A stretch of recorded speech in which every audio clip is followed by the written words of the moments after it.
Show me your face, yeah.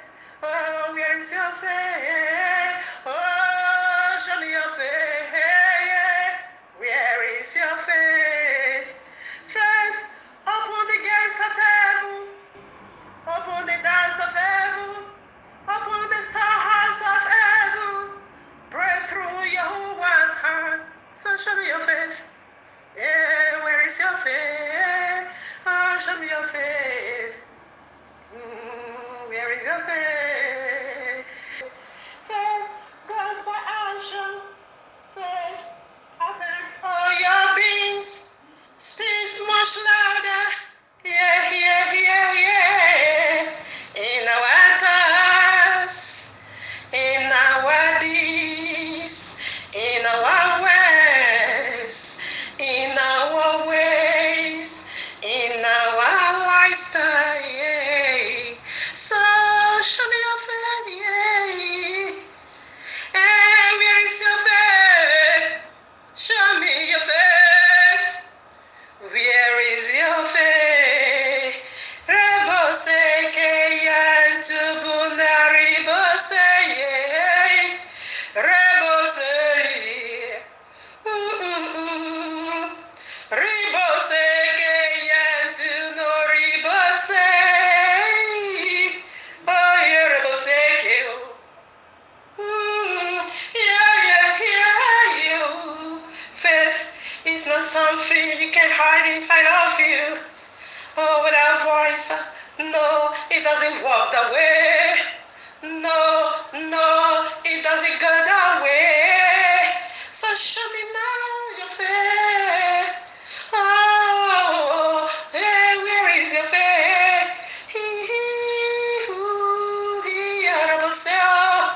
Where is your faith? Faith is all you need. You will never been there. You will never eyes witness, yeah. As you were being told, someone greater take your place. As you were being told, someone greater take your place and sin, yeah. You need to claim it. Oh, you need to take it by faith. Oh, Riboseke, you need to claim it. You need to believe it. You need to believe it by faith. Ooh, yeah. Ooh, oh, hey, yeah. Ooh, yeah, Riboseke. Yeribo sekebo, yeribo sekebo sekeyao. Yeah, you need to take it.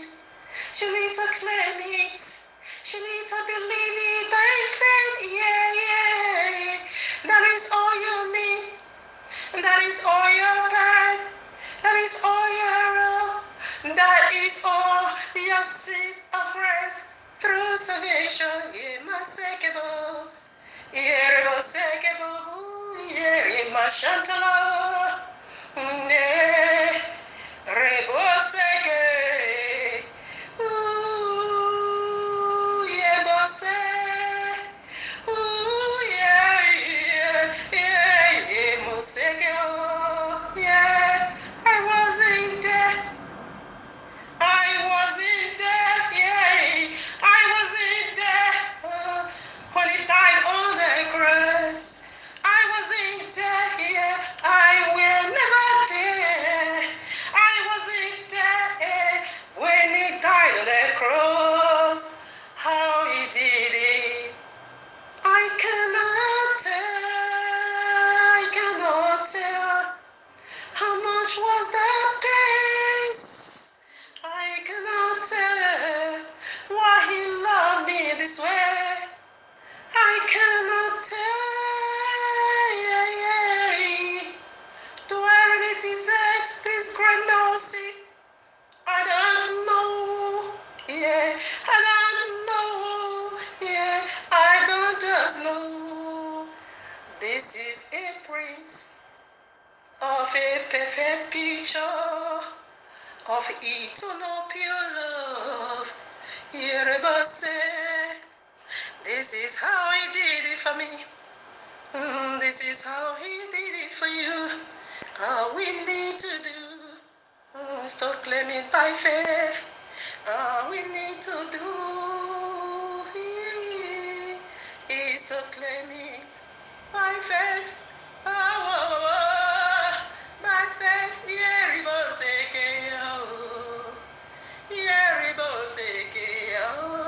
Love you, Yehovah. Ooh, love you, ooh, yeah, yeah, yeah, yeah. Yeah, yeah, yeah. Yeah, man, say, Mama, my yantu, lubu, seke, yabo, naked, yandarabo. I worship you. I worship you. I worship you, Yahweh. I worship you. I worship you.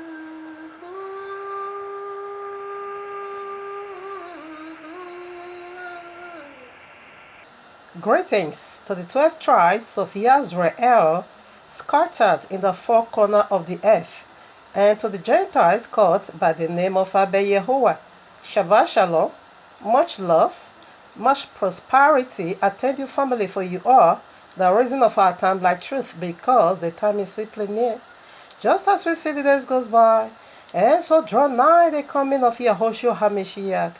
Just as the Malach of Yahuwah saith unto Yehochanan the Revelator, sealed not the prophecies of this book, for the time is near. Exactly what we are doing here, family. Decode the end times of prophecies, signs, dreams, in preparing people by the house for the returning of King Yahushua HaMashiach, our eternal bridegroom, to whom due eternally all worship, glory, honor, praise, love, exaltation, wealth, power, Ribobo Shantaya Babaye, Rebo Skliba Bayanderokos Klibo, glory, wealth, Himorokorita Shanta Labobos Kliba, to the glory of his magnificent Father Yahuwah the Almighty, and to the Ruach HaKodesh, the forever pure energy, the forever horrible Shantaraba DNA, or the forever a blessed Orimahan Talabo Sekeyababa, the true essence of Abba Yehovah. Oh yes, my eternal Ish, I love you. You have been worshipped in the temple of your eternal Isha. I love you, I love you, I love you.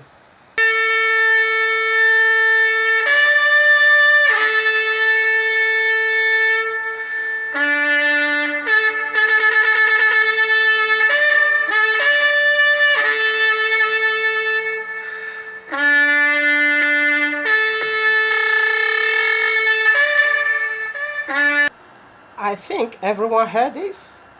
No one can deny, this fact. The sound is so loud, so loud, so loud, and we are blowing it louder and louder and louder. Every Shabbat we keep blowing and we keep sounding the shofar. We keep sounding the shofar. I can always love to say, trumpet or sound precede every single movement of Abba Yehovah. That which he has already said in Shemot 34 verses 10, that is what we are reciting over here. To your hearing. No one can deny this at all. And said, when they sound the trumpet, or when the trumpet sounds, I wasn't there, or I was not aware. No, you can't. No excuses at all, baby. There is no excuses. The trumpet is so loud. Okay, this is the voice of Abba Yehovah. We are resounding again and again and again. Are you still sleeping? Please wake up. This is all about your eternal state. Please wake up. We are talking about your eternal state. Please wake up. This is not the time at all to still lie on the bed. No, to still be fed with, cookies and tea. No, or with milk. No, this is time for solid food. This is time to run. It's not time to sleep, but to run. Time to eat solid food. That which Abba Yahweh already said. That's what we are resounding. What could that be? Yes, again, I will keep saying it again. It is the coming of Yahushua HaMashiach. You know, in those days, when he came just like a baby.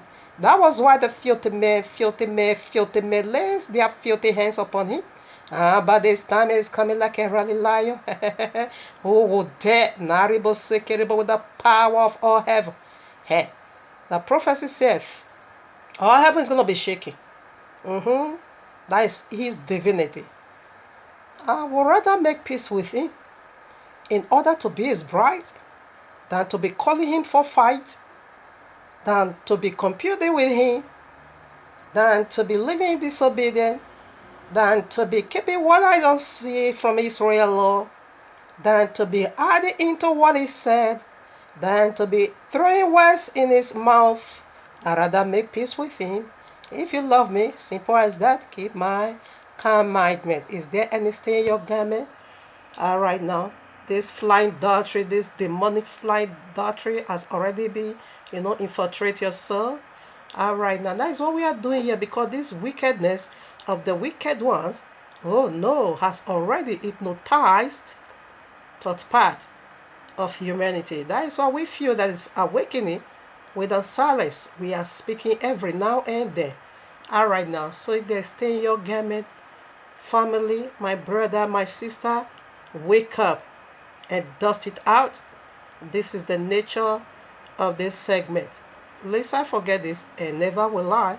The Ruach HaKodesh has already said it to you and me. Let him that have ear hear what he himself has already foretold beforehand. He loves us so much.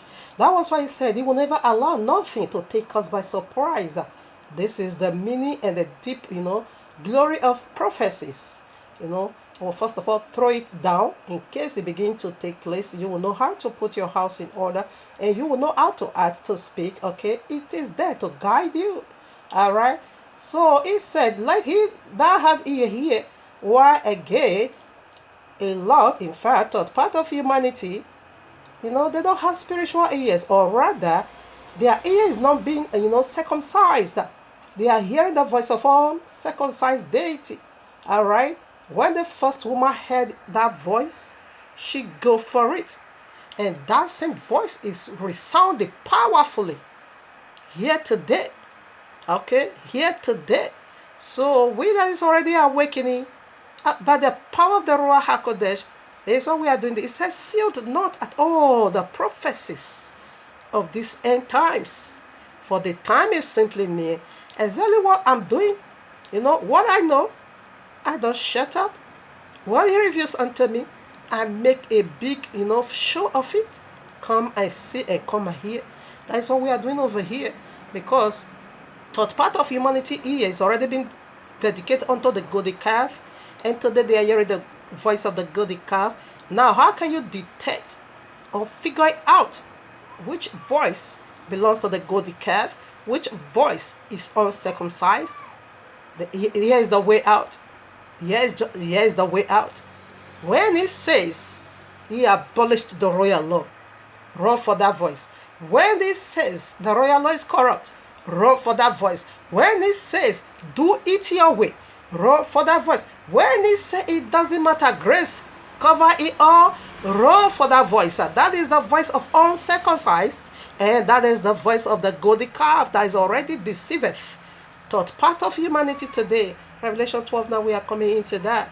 That is a voice that is making big noise everywhere. Their noise is so loud, but their noise is about to be silent. All the noise is about to be, dumped into one garage, which is Islam. That is what we are looking into today again. So, they see a roof family to come out of her. Okay, Yahushua make it so clear. He said, any situation he comes to me, to you, that is the judgment you're going to face. So now that it's not still here, you can wake up and dust out the dust of Jesus, because Jesus gave license for sin. Allah gave license for sin.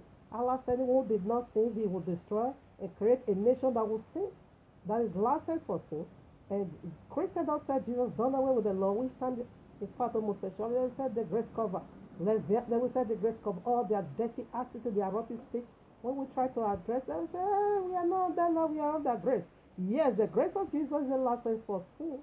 When Yahushua comes, the biblical Messiah comes to meet you in this rotten state, that is the judgment you're going to face. This is no one talking. This is reality talking, facing to you. Let's not forget this, the signs of the last days. It says something very, very deep over here. You can't obviously believe that Watchman, Yahoo, and Deborah did not pay me to do the intro for White It Out 4 to deceive the masses. The true Israelites are the so-called blacks, so-called Hispanics, and Native Americans scattered throughout the earth. The Judah team has an agenda to make all the tribes Hamite. Matthew 24:4 says, to take heed that no man deceive you. Hey guys, the gig is up. I'm not the real Jesus. As a matter of fact, the fella's name wasn't even Jesus. He had a Hebrew name. There wasn't a letter J until a few hundred years ago. With that being said, I have fooled the whole world into the biggest sham of all time. The name and identity of the real fella has been taken over by me. There are thousands of paintings of Jesus, and they don't even come close. Jesus was the creation of the Roman Catholic Church, which served to replace the real fella, who probably looked more like Morgan Freeman. But who cares?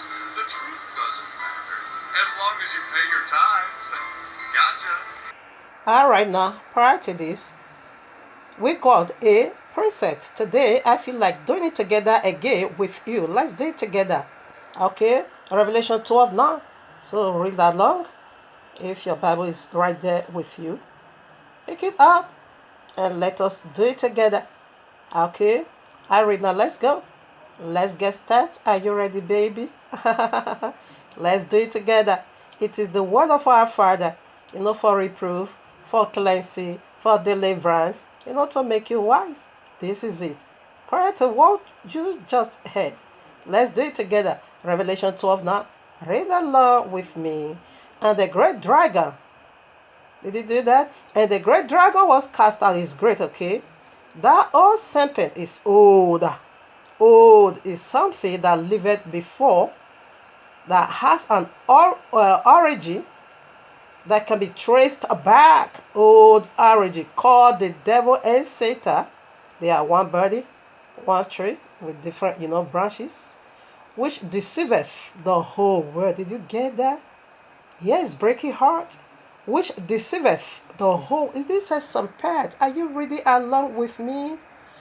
Does this not cut your heart? Did you cut a glimpse over here? Did this not wave your heart? Which deceiveth the whole world? Which one will you believe? Who are you going to believe? What will you place above the royal law?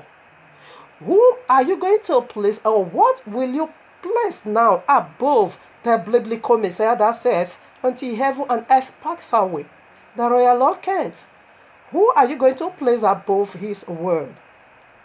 Did you get this? Which deceiveth the whole world. He was cast out into the earth. It's right here. That's why we are able to deceive the whole world. And his angels, not demons at all, we are cast out with him. They are all over here. His angels, not demons. They call demon. When it comes demon, okay, the one we are going to be calling demon, now that could be the fetish prince, okay? The Hindus, okay? The Buddhists, okay? That is the one we are going to be calling demons. Why? Because they are doing something, out of the will of Abba Yahuwah. So, but it is a demon. That is heartbreaking, isn't it? Angels. Then how is it doing it? How? You can read Judges chapter 13. Then you're going to find out how he is doing it. You see that man of Yahweh from Judea? When he came, Jeroboam, the pagan worshipper, wanted to set table for him. He said, no, I won't, because I'm being warned never to do that.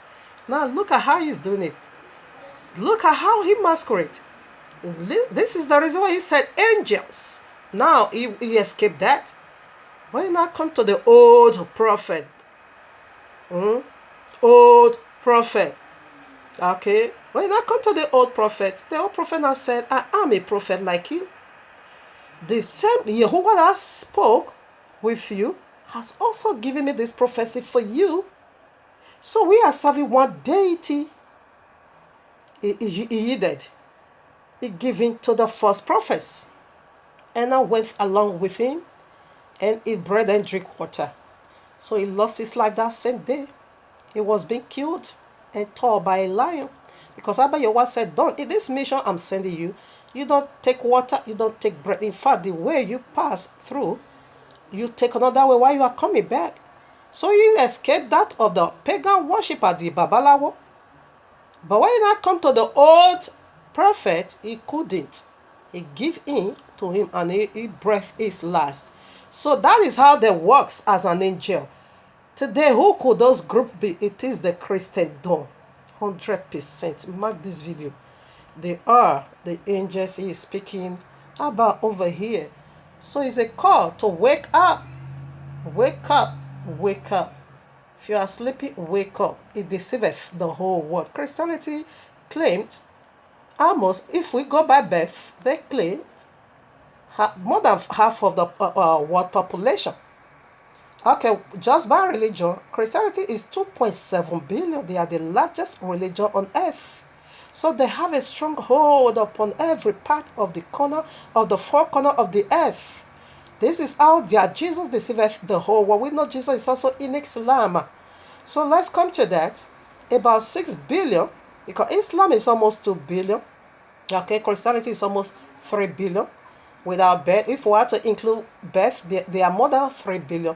Now, close to 6 billion, okay, call on this Jesus in a different form. Islam believe in Jesus in a different form. Christianity, these are the two groups that believe in this Jesus. That is why the day this Jesus died, the Christians don't say he died Friday. It is being observed in Islam. And the Sunday of Babylon, the day they fell from glory, it is being observed in the Christendom. So these are one, group. I feel like throwing this in. Matthew 24:24. For there shall arise false messiahs and false prophets. You see, Messiah simply means Messiah. He said false Messiah is going to come. Wake up. What is your problem? What is your problem? False Messiah will come.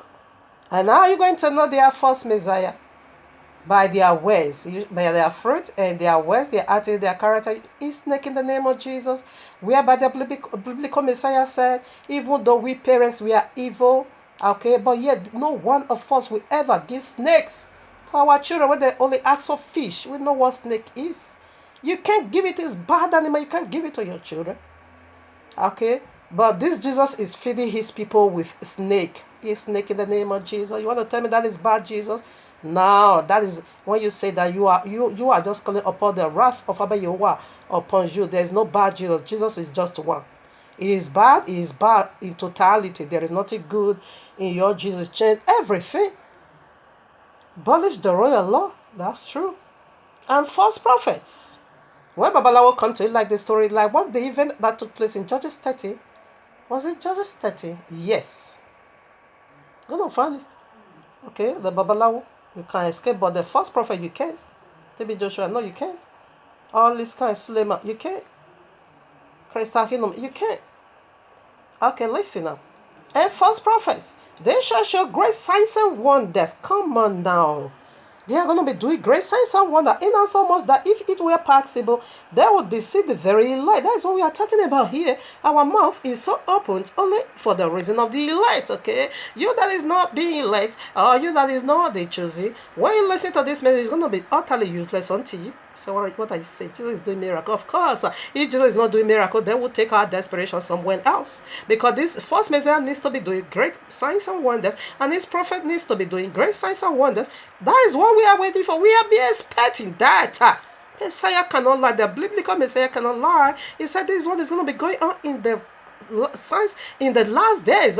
These are the signs of the last days. I've already know. I've already told you beforehand. I've already let you know until you, when they begin to happen, remember these prophecies and know how to act with them and know how to play your own part in order for you not to be a victim. That's it. That is the nature of prophecy. It will warn you beforehand in order to save your soul. All right now. With this being said, we have already done with this part. So, family, Mishmika, here we are in the heavenly court room of Abba Yehovah once again with this powerful indeed. This one, the mystery of Kaaba. The mystery of Kaaba. All right now, let me do it the way I used to do it. Here we are in the heavenly court room of Abba Yehovah, okay, with this breathful, in fact, indeed, life-giving, life-resurrecting message titled now, From the Very Mouth of Abba Yehovah for You and Me, the mystery of Kaaba. It is Allah's spiritual prison on earth. It's going to imprison souls over there. Soul is already there, but it's going to do it more and more again. So part one, I did my homework already. I worked it out already. It's going to be 1 or 2 by Yehovah's grace. I pray Yehovah enabled me to be able to go and put 3 alphabets here. Okay, altogether it's 5 alphabets. So I praise He enabled me to do that, put 3 here, then part 2. We finish with the 2 alphabet left over, and then we also have up to 3 points. All right now. So family, let us, have a dinner with the biblical Messiah. The Boreh 32:1-4. I read, Give ear, O ye heavens, and I will speak in here, O earth, the words of my mouth. My doctrine shall drop as the rain, my speech shall distill as the dew, as the small rain upon the tender heart, and as the showers upon the grass, because I will publish the name of Abba Yehovah. That's what we are doing over here, okay? John 5:43, Yahushua came to publish that name. Say, I come in my Father's name. That is how He published it. Each time you hear me calling Yehovah, Yehovah, that is the publishing. Re-echoes it through Yehoshua's voice that comes in His Father's name. Ascribe ye greatness unto our Elohim. Of course, that is what we are doing over here. He is the rock. Yes, this is His works.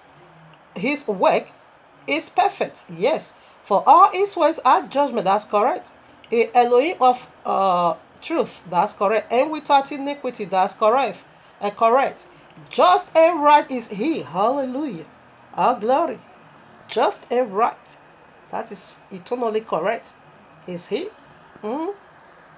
Yes. Another glorious presentation. What is the royal law for? How does it play out in our lives? All right. So I want to look into the point I have already. Okay.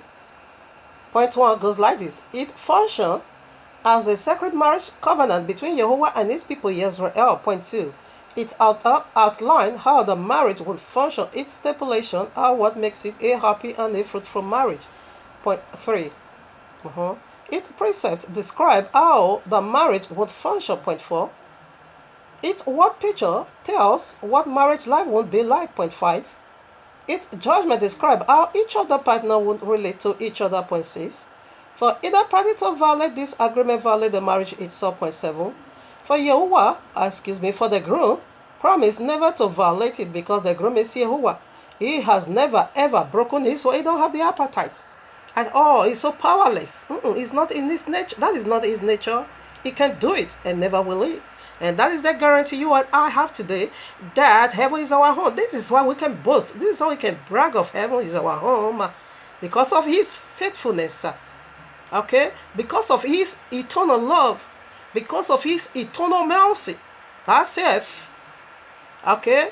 I will have mercy upon whom I will have mercy. But what about those that is going to be hard? We can do nothing absolute about that. That is their nature, okay? So, but for we, that is in the sight of His mercy. Because of who Abba Yehovah is, that is why we can brag. I brag every now and then. I'm His wife. Heaven is my home. Absolutely nothing take it away from me. This is who I am. This is who I am. That is, I'm so, I take confidence in Abba Yehovah. When I look at His promises for me, I'm full of myself. I'm full of Him, I'm full of Him. And reflecting me. So bold in Him.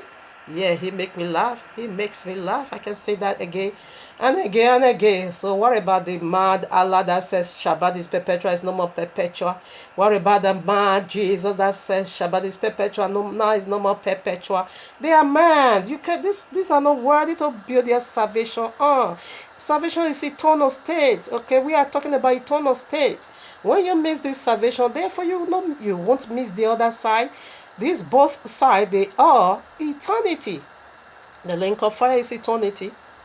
Enjoyment in paradise also eternity. Why can't you fight and struggle and enter the narrow way and come out from the broad way and the wide gate and the list of destruction, and many has already traveled through it, but narrow is the gate that leads to heaven. Only few people found, in many are called, just few people are chosen. Why can't you starve yourself and enter through the narrow gate that leads to eternal life? Oh, why can't you do that for your soul? Okay, one more presentation to go. Glorious presentation. Like Abayawa review story did. A guy was downloading all these unique mysteries, not to use it to please Abayawa, rather to pervert it. Then Abayawa said, do it this way. And this is how they are going to remove their filthy and of this, vision. Then as I began to do it, in fact, two-thirds ran away. They ran for their life. It was like a bomb on them. They couldn't stand it at all. You see, the thieves that were just following this vision was just so accountable. They love vision, but they don't want to work for it. They love mystery, but they don't want to give their life for it. They love mystery, but they don't want to lay down their life. Go down the grave for you to be resurrected. You need resurrection, whereby you did not die. Only the one that died to flesh. Those are the ones that will be resurrected, excuse me. Not you that is full of Babylonian, you need resurrection. No, the trumpet will sound. You will not be cut. Yeah, because you did not die to flesh, excuse me. So Abayawa said, do this as I begin to do it, my brother and my sister. These people flee, they run away. Only one third, the only one, yeah, one third is left for me. But I bless Abayawa for their lives. These are the one we are in search of. Many are confused, are choosing. These are the one. But some also of these days. Oh, my Father. Some also naggy. Yes, but I can share that, my mouth. I will keep saying what I need to say. Keep doing what I need to do. Truth, you see, is hot, more than surgery. Okay? It hot more than surgery. You can't handle it. Okay? Like me. I'm so careless. When throwing out the truth, I'm so careless. Okay? Regardless of whose feelings is hot. I don't care. I will just say that, go my way. You watch it, you listen. It's not my business. And my business is to put it out there. I don't need absolutely nothing from you. So why should they close my mouth? It is your pastor, your money can close this mouth. It is your pastor, your money can close that mouth, because he always, expecting things from you for that. That's why they are, massaging the head of serpent before you, and you love it. What your issues ears wants to hear, not in this platform. We give it out raw, just the way it is, in the heart of Abayawa, where it speaks the mind of Abayawa in wisdom, powerfully. Right now it goes like this. Yes, if you listen to this message, you want to download it and resound it under the voice of you, and you now say Jesus give it unto you, brother, you won't be doing that. We are destroying Jesus over here. Is the spiritual mark of the beast, and the physical mark of the beast is about to surface. So when you did that, Ebola is going to visit you. For that reason, it will attend you in Yahweh's mighty name.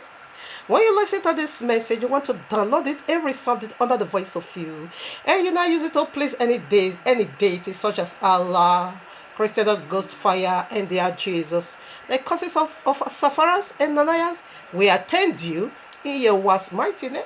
When you listen to this message, you want to download and resound it under the voice of you, and you now place obligation, condition of money making, and such as sowing of seed. The hottest place in the link of fire shall be your dwelling eternity without mercy. In Yahweh's mighty name, you can testify, you can bear me witness Christianity that saw all things. Oh yeah. Prayer point. Even the songs they used to worship their God themselves, their message you can bear witness of.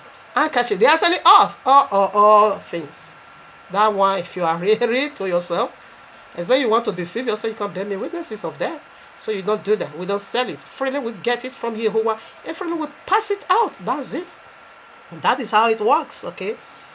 So, scripture to validate this perverted side.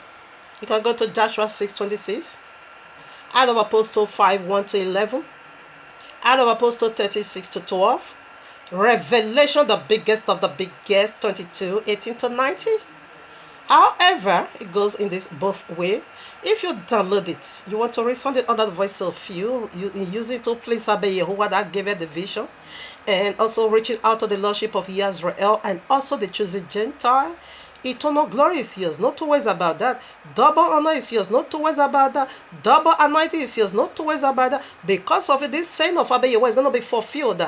I will save one and save the entire household, not to worry about that. You will sit in the throne of honor Abba Yehovah bestowed on you through his son Yahushua HaMashiach, and your family surrounding you in your throne of honor in Yahweh's mighty name, not to worry about that. It is settled. Pam!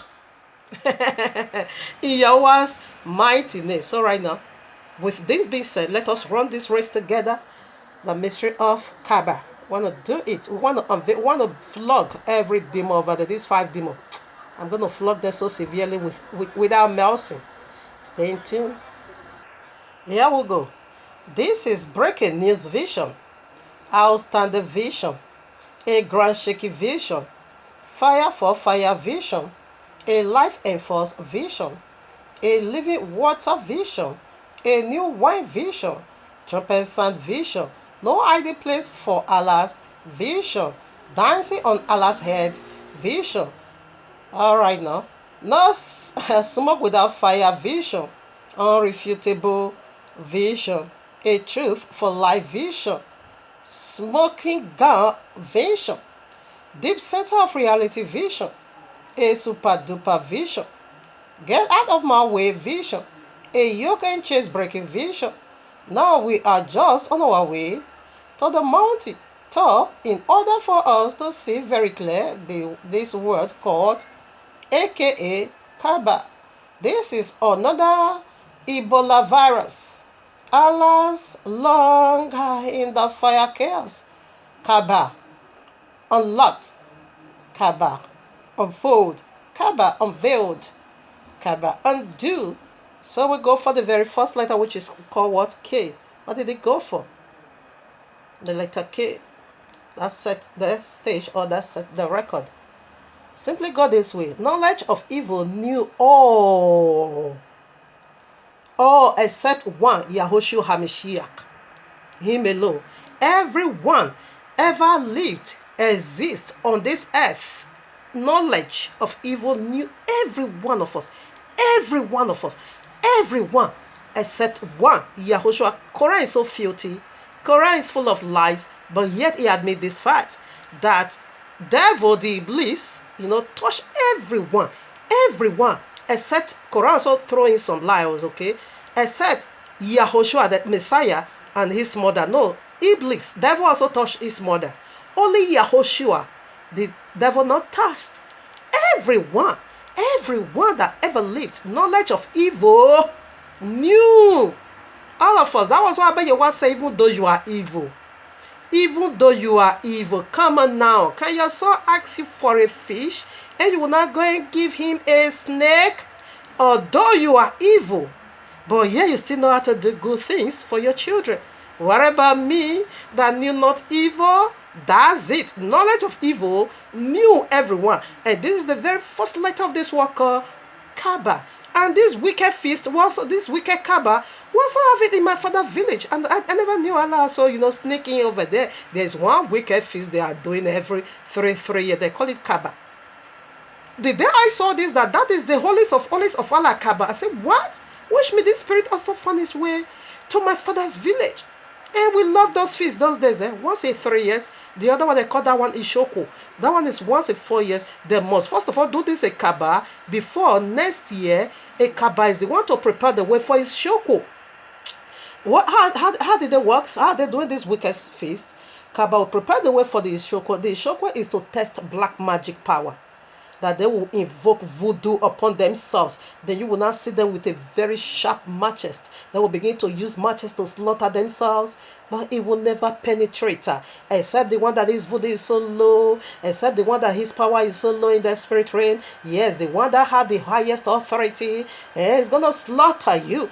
That is the feast. Come and try black magic power. First of all, they will first of all use a Kaaba to prepare the way. Kaaba is the one to prepare the way for Isioko to come. They still celebrate this wicked feast today in my father's village. I never knew Allah also found his way over there. And I also gave them that feast to be observed. Kaaba. Horrible Sakayaba. Now scripture to validate this. So what is the first letter? Knowledge of evil knew you and me. Everyone died, living, or yet to come. Knowledge of evil knew all of us except one Yahushua HaMashiach. You know, like Revelation 12:9 said, that old serpent. It refers you and me back to the old origin of this old serpent. Okay, here we are, Bereshit 2 verses 9. I read, and out of the ground made Yehovah Elohim to grow every tree that is pleasing. This anoma tree, the one that grows out, and the anoma tree and eatable, okay, to the sight, and good for food. The tree of life also is in the midst. This is a human, okay. This is person, okay. The tree of life also in the midst of the garden, and the tree of the knowledge of good and evil also right there in the midst of the garden. That's it.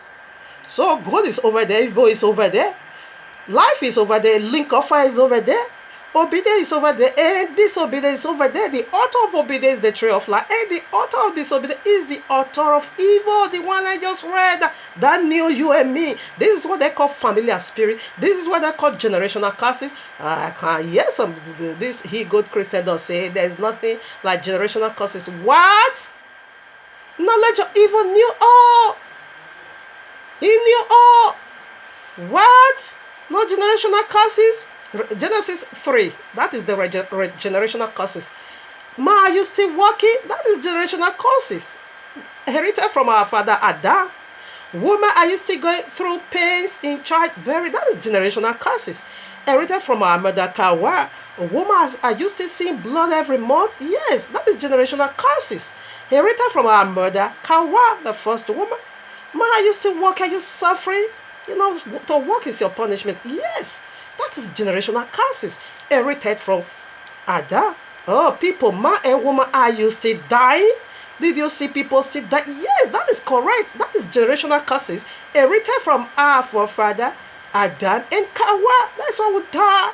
That's why we feel pain. These are our generational curses. That's why we suffer. Oh, no. Generational curses can't until the end of 7,000 years of humanity, existence. So where is this evil? It's in our midst. It's in the center of the garden. The true garden is already been taken up to heaven. Now this one is subscribing for the true garden of Eden. We are in the garden of Eden, but the filthy one, the very one the serpent occupied. That is why this one must be destroyed. This whole earth is being called Garden of Eden. Did you know that? Of course, go to Genesis. We are just right. The whole world is Garden of Eden, all right? Okay? So this one is cursed already because curse is upon this one. That is generational curses. When you walk on the ground, you touch his curses. That is generational curses. Inherited from the first man, the first woman. That's it. Knowledge of evil knew all. And this knowledge of evil is about to knew all in a very mature and classic way. What could that be? The Sharia law. It's going to convert the whole world straight away to Islam. The knowledge of evil has knew all, is still knowing all, and about to do the final knowing of all and all. Knowledge of evil knew all of us. All of us. So let's see how he is knowing you. Even as I'm talking now, he still knew you. He knew you. Genesis, yes, Bereshit 3, 1-7. Now the serpent, that old serpent. I will say this with all my heart. That old serpent is right here in our midst. In the center of the Garden of Eden. Alright? It's right here in the center. Not in the corner, but it's being placed in the center of it all. Now the serpent was more subtle. That is correct. It's the highest order of all angels, more subtle. The great serpent, the great dragon is great in his dealings. Allah Akbar, Allah is great in wickedness. Now the serpent was more subtle than any beast of the field. Like I always love to say, that is my star. Matthew 30, you're going to see what the field is. What the field is, still talking about the whole world, which Yehovah Elohim had made. And he said unto the woman, yea, hast thou. You see, now come to the woman. Why did he come to negotiate? Why did he come to interact us? Why did he come to interact with us? He needs something. He needs egg from us. That is why he come to us, the woman. We are the one to give you man the egg. Without our womb, your pillow is gonna be useless. You can't fertilize. Only our womb carry the glory of your divinity. That is why they not go to man. Even though you have sex with Emma Enos, yeah, man is not gonna give you the offspring, but woman does. He not come to us. He want to come and negotiate. He want to come and beg us for one thing. Please, can you help me? Can you give me your egg? Woman, we are the helper of a man. We are here to prosper man. We are here to fulfill man. Without us, man can never be fulfilled. You can never be completed. You are going to be half, and your penis is going to be useless because it won't be at all. What Abba Yehovah has said, that 5 characteristic signs Abba Yehovah have in this heaven, we carry it in our womb for you. And not come to us to make this negotiation. Here, as Yehovah said, ye shall not eat of every tree of the garden. Listen, now the normal tree you are free to eat, but this 2 tree, no. It's referring to sexual activity. And the woman said unto the serpent, we may eat of the fruit of the trees, you see, plural, of the garden. Now we are going to singular tree, but of the fruits of the tree, singular, which is in the midst of the garden. Yehovah had said, ye shall not eat of it, neither shall ye touch it, lest ye die. This one is Ogiwu. Don't dare. Ogiwu simply means the king of death. Don't touch this one, okay? Baby, my daughter. Don't. But the daughter said, no way. I want to be like you, Papa. But in my own way. Serpent initiates that, okay? 4. And the serpent said unto the woman, ye shall not surely die. For Yehovah doeth know that in the day ye eat thereof, then your eyes shall be opened, and ye shall be as Yehovah know good and evil, because Yehovah knew good and evil. Who is the evil? It is serpent, okay? Serpent disobedient. Disobedient there is evil, okay? Serpent has already done wickedly, and Yehovah already passed judgment. This is what I'm going to do with this foolish son of mine. Alright? So he now said to the woman, Abba Yehovah is the judge. I can also make you like a judge. That's why we are all judgmental today. We can judge. We judge this. We judge that. Yeah, serpent brought about that teaching. We clothing ourselves today. Serpent brought about that teaching. In the beginning, it was himself. That is why when we dress, hey, you preach. But I don't do it anymore. Almost 2 years plus now. I don't put no weave on. You are right when you rebuke me for that. I love it, okay? And your sharpest iron. Because some people, some certain group of people were really throwing words at me on that.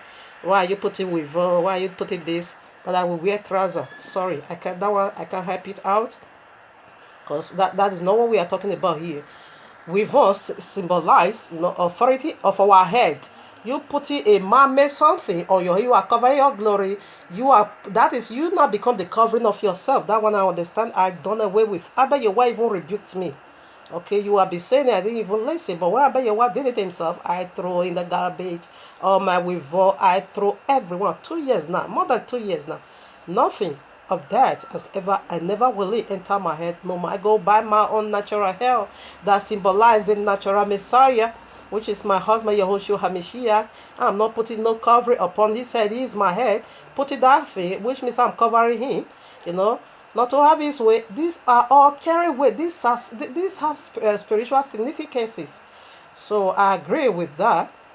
But don't trouser. Don't tell me that nonsense. That one belongs to Linda.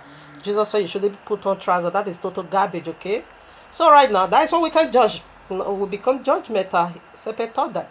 That is the evil because you are not right to do that. Okay? That is why the royal law said, you that is judging somebody, you know also under the same condemnation. Except you run out of his way. Therefore, you will be like Yehovah. Then you can judge right. In honor unto Yehovah, not to yourself. 6. And when the woman saw, listen now, and when the woman saw that the tree was good for food, and that it was pleasing to the eyes, and a tree to be desired to make one wiser, she took of the fruit thereof, and did eat, and gave also unto her husband with her, and he did eat. And the eyes of them both were opened, and they knew that they were naked, and they sewed fig trees and leaves together and made themselves aprons. Who is using this apron today? It is the one denomination of the Christian called Freemasons. You see, they are putting an apron.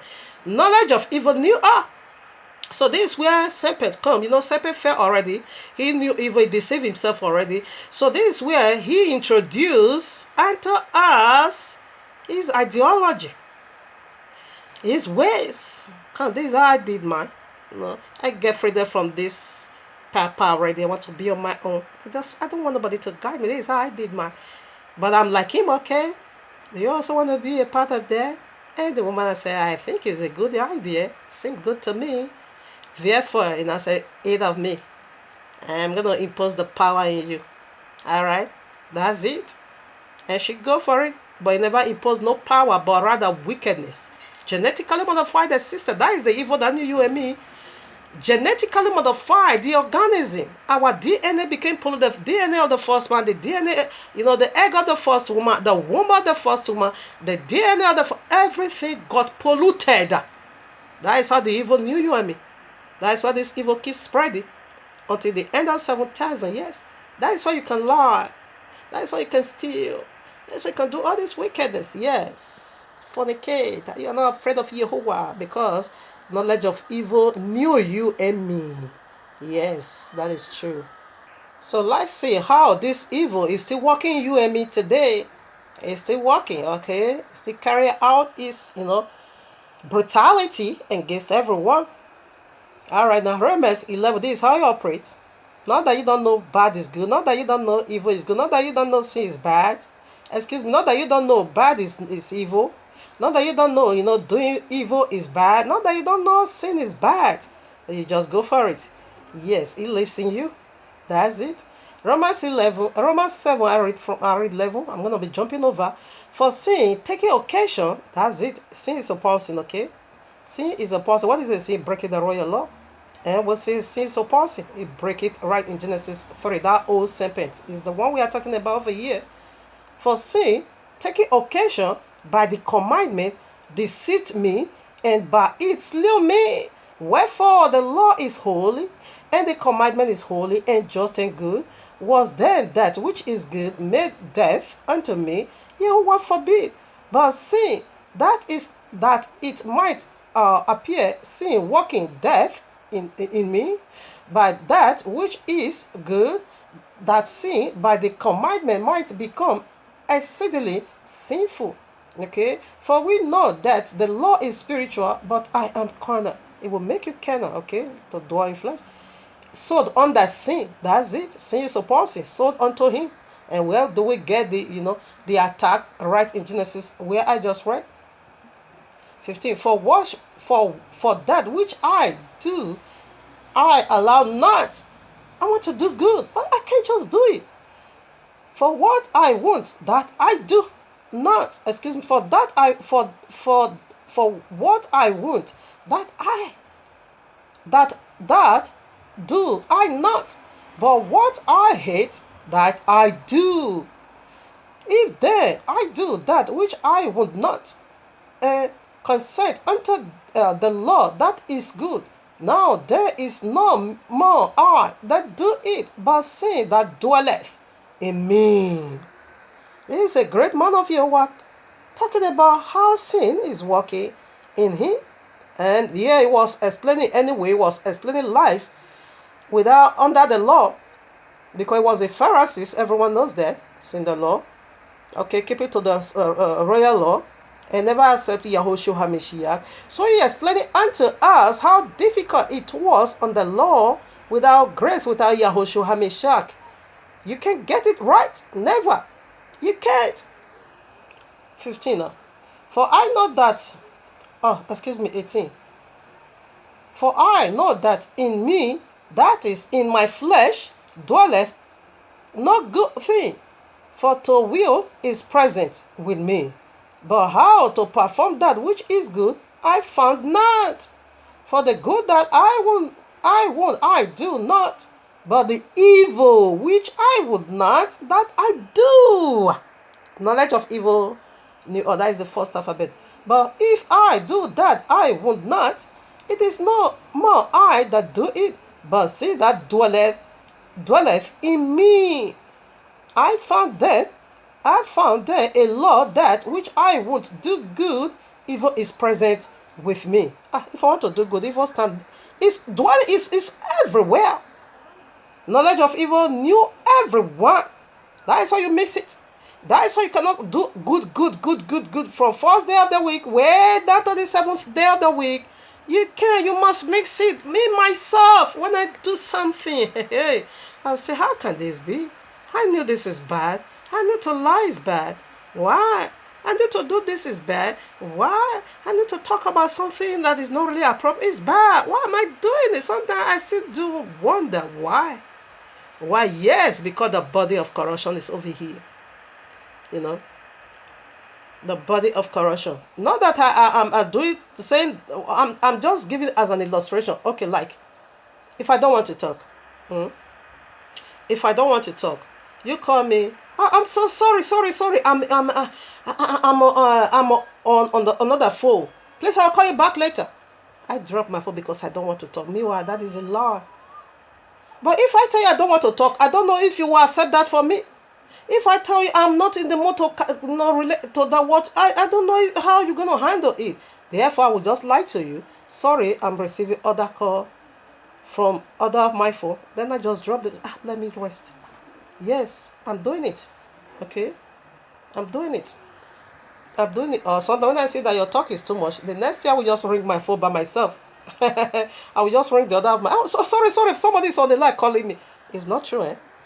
I want to be alone. But it's a law. Okay? So that is some kind of wickedness I'm still doing over here.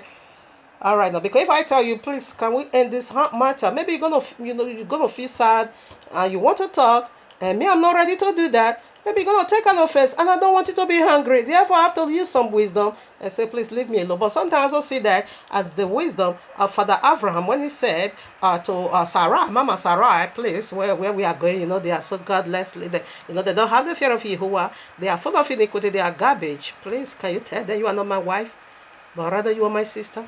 Can you play that part? Yes, he told that a lie. He told that lie, in order to save himself. Sometimes Abayewa pardons us for such a thing, but it wasn't so in the beginning. Knowledge of evil knew us all. We see a mighty, powerful man of Yahuwah is lamenting over this very demon that stood beside him. He said, "Do inside of him." Now, 22. If you want to do good, no, the good. This is the evil that will attack that good. This deity will attack that good in order for you to do to him, to submit to him, to do that evil you hate to do. Evil. Evil is bad. But somehow you find yourself doing it. Yes, knowledge of evil knew all. 22. For I delight in the law of Yahweh after the inward man. My spirit desire it. But I see another law in my members, waging war against the law of my mind and bringing me into captivity to the law of sin, which is in my members, is in us. What could that be? The DNA. Our DNA is highly polluted. Oh, wretched man that I am, who shall deliver me from the body of this death? Praise be unto Abayewa that Yahushua has already given us the way out.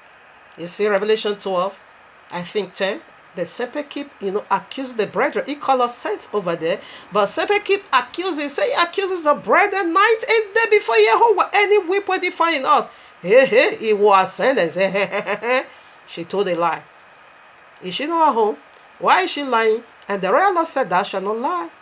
So there's no way you can justify. Lie is a lie. Anyhow you did it is a lie.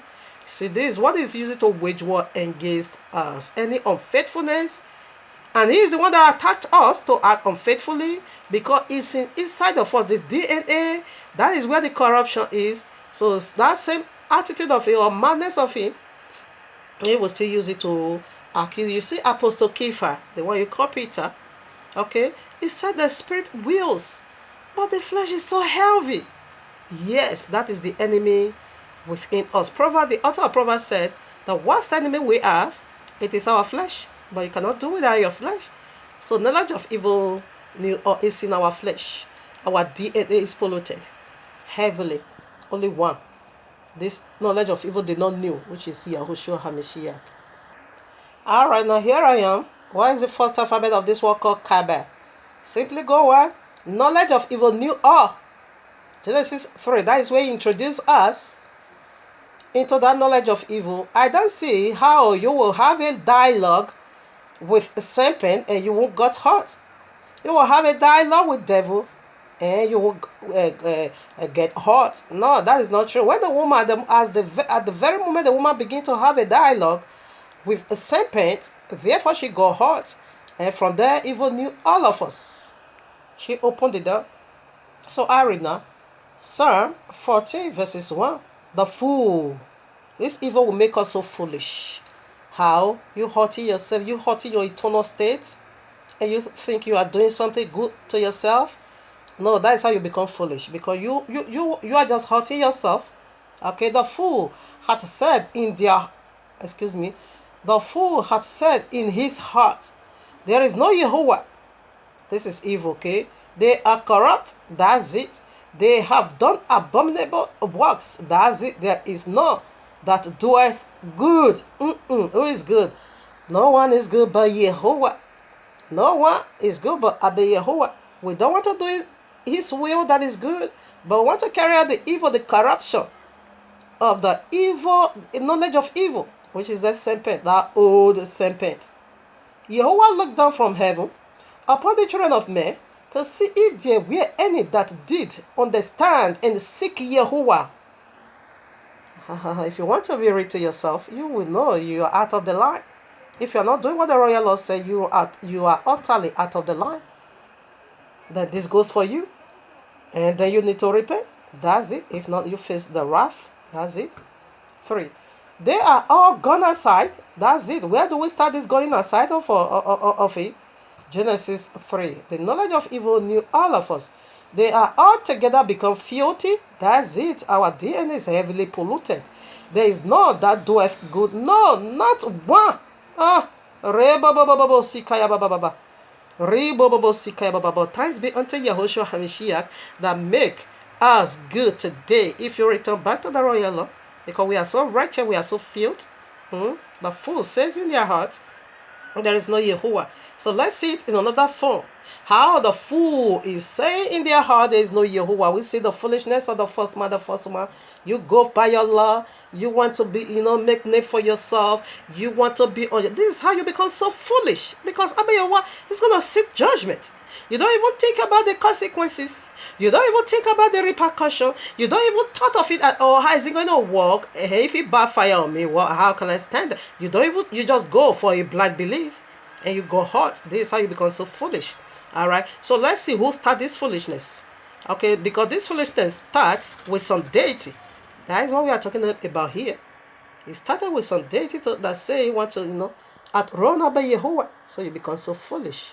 In your heart. You said the fools has said in their heart. This thing begins from their heart. When the woman saw out of the abundance of the heart, man speaks.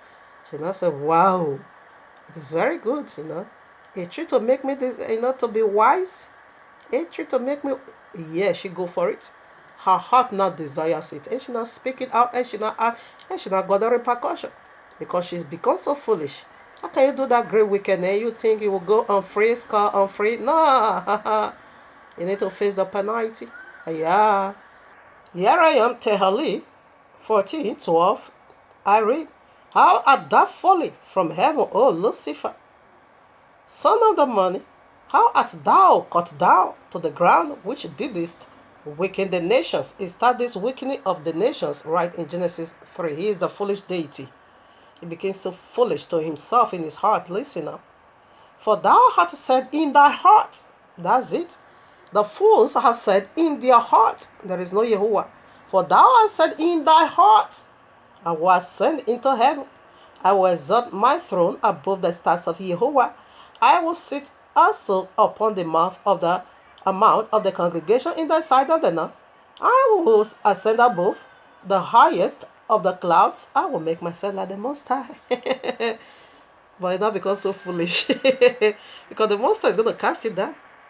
Yes, ik ben na noe wat ik ben na fo.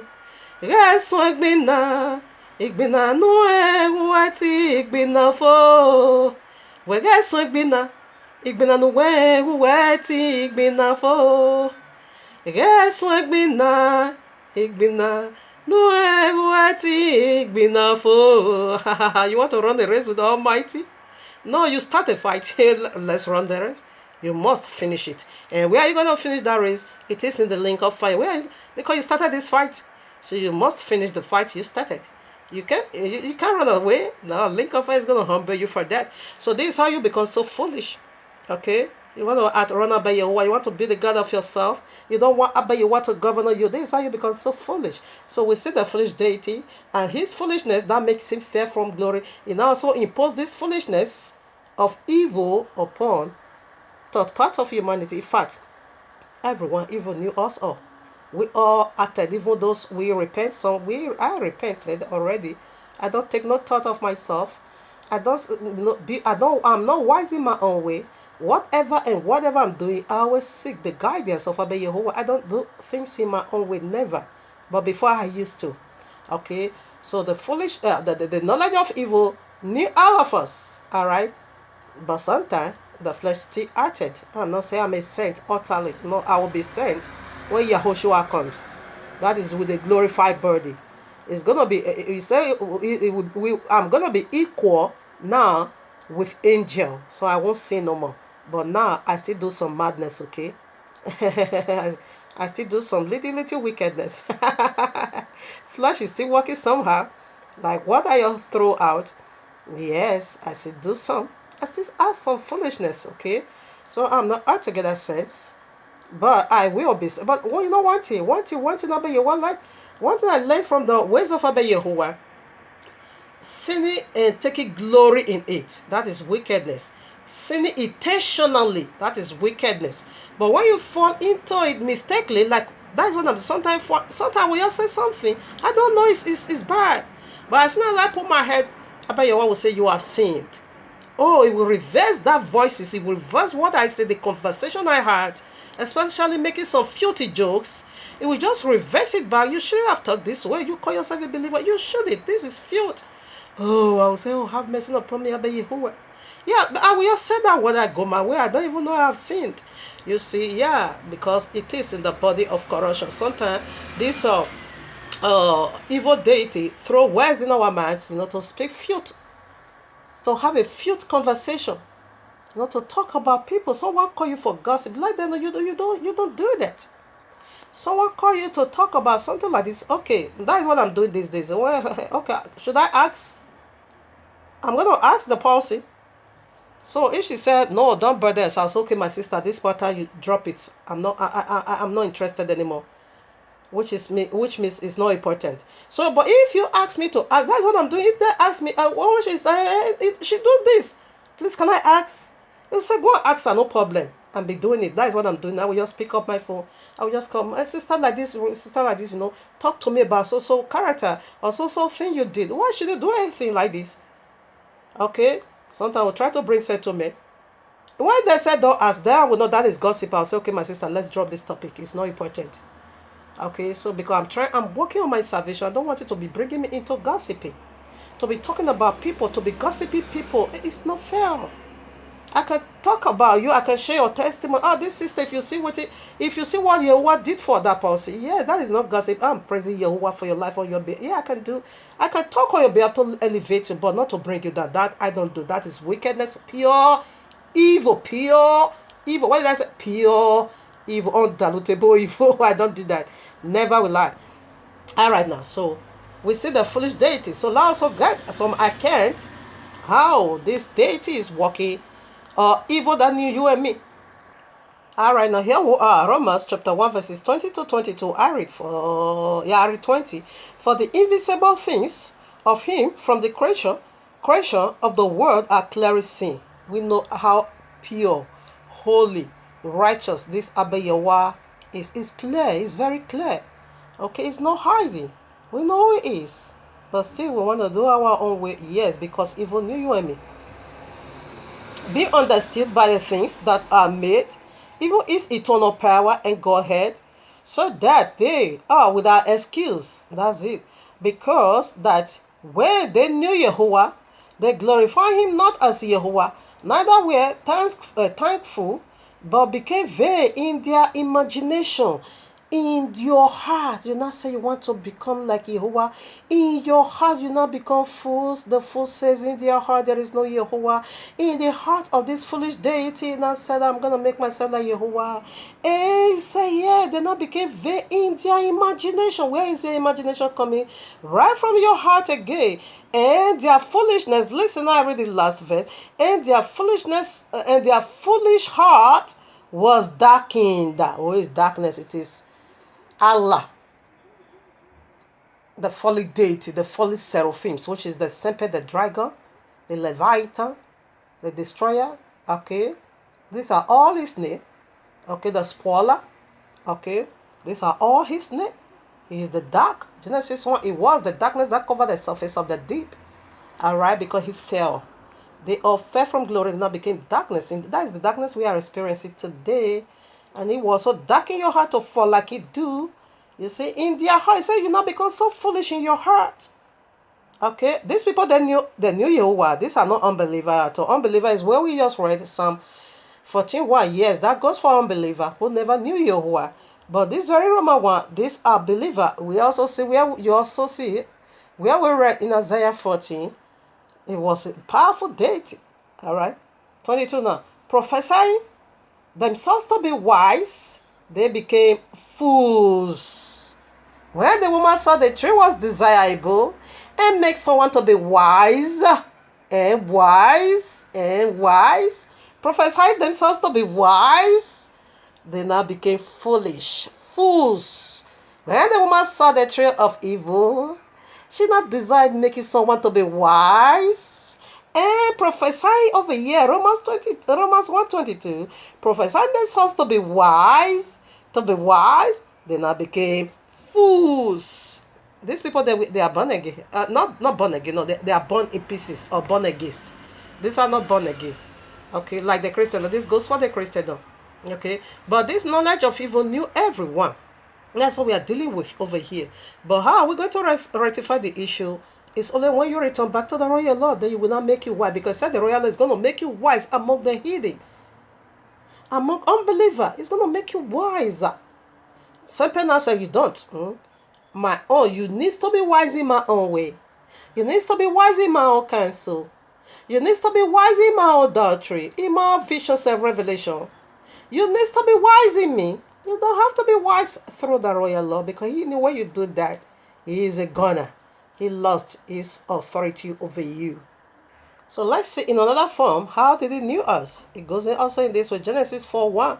And Adam knew his wife, and she conceived and bore Cain. So this is how he knew us. Yahushua said, whosoever that believeth on me, out of his belly, a river of living water is going to flow. When Yahushua knew you in this manner, it's going to drop, power in your belly. It's going to drop something in your womb. And you're going to be drawn out of it for others. And this is how Satan knew you and me. Through the first man and the first woman. He knew us up and dropped something in our belly. In fact, his gallbladder, everyone does carry.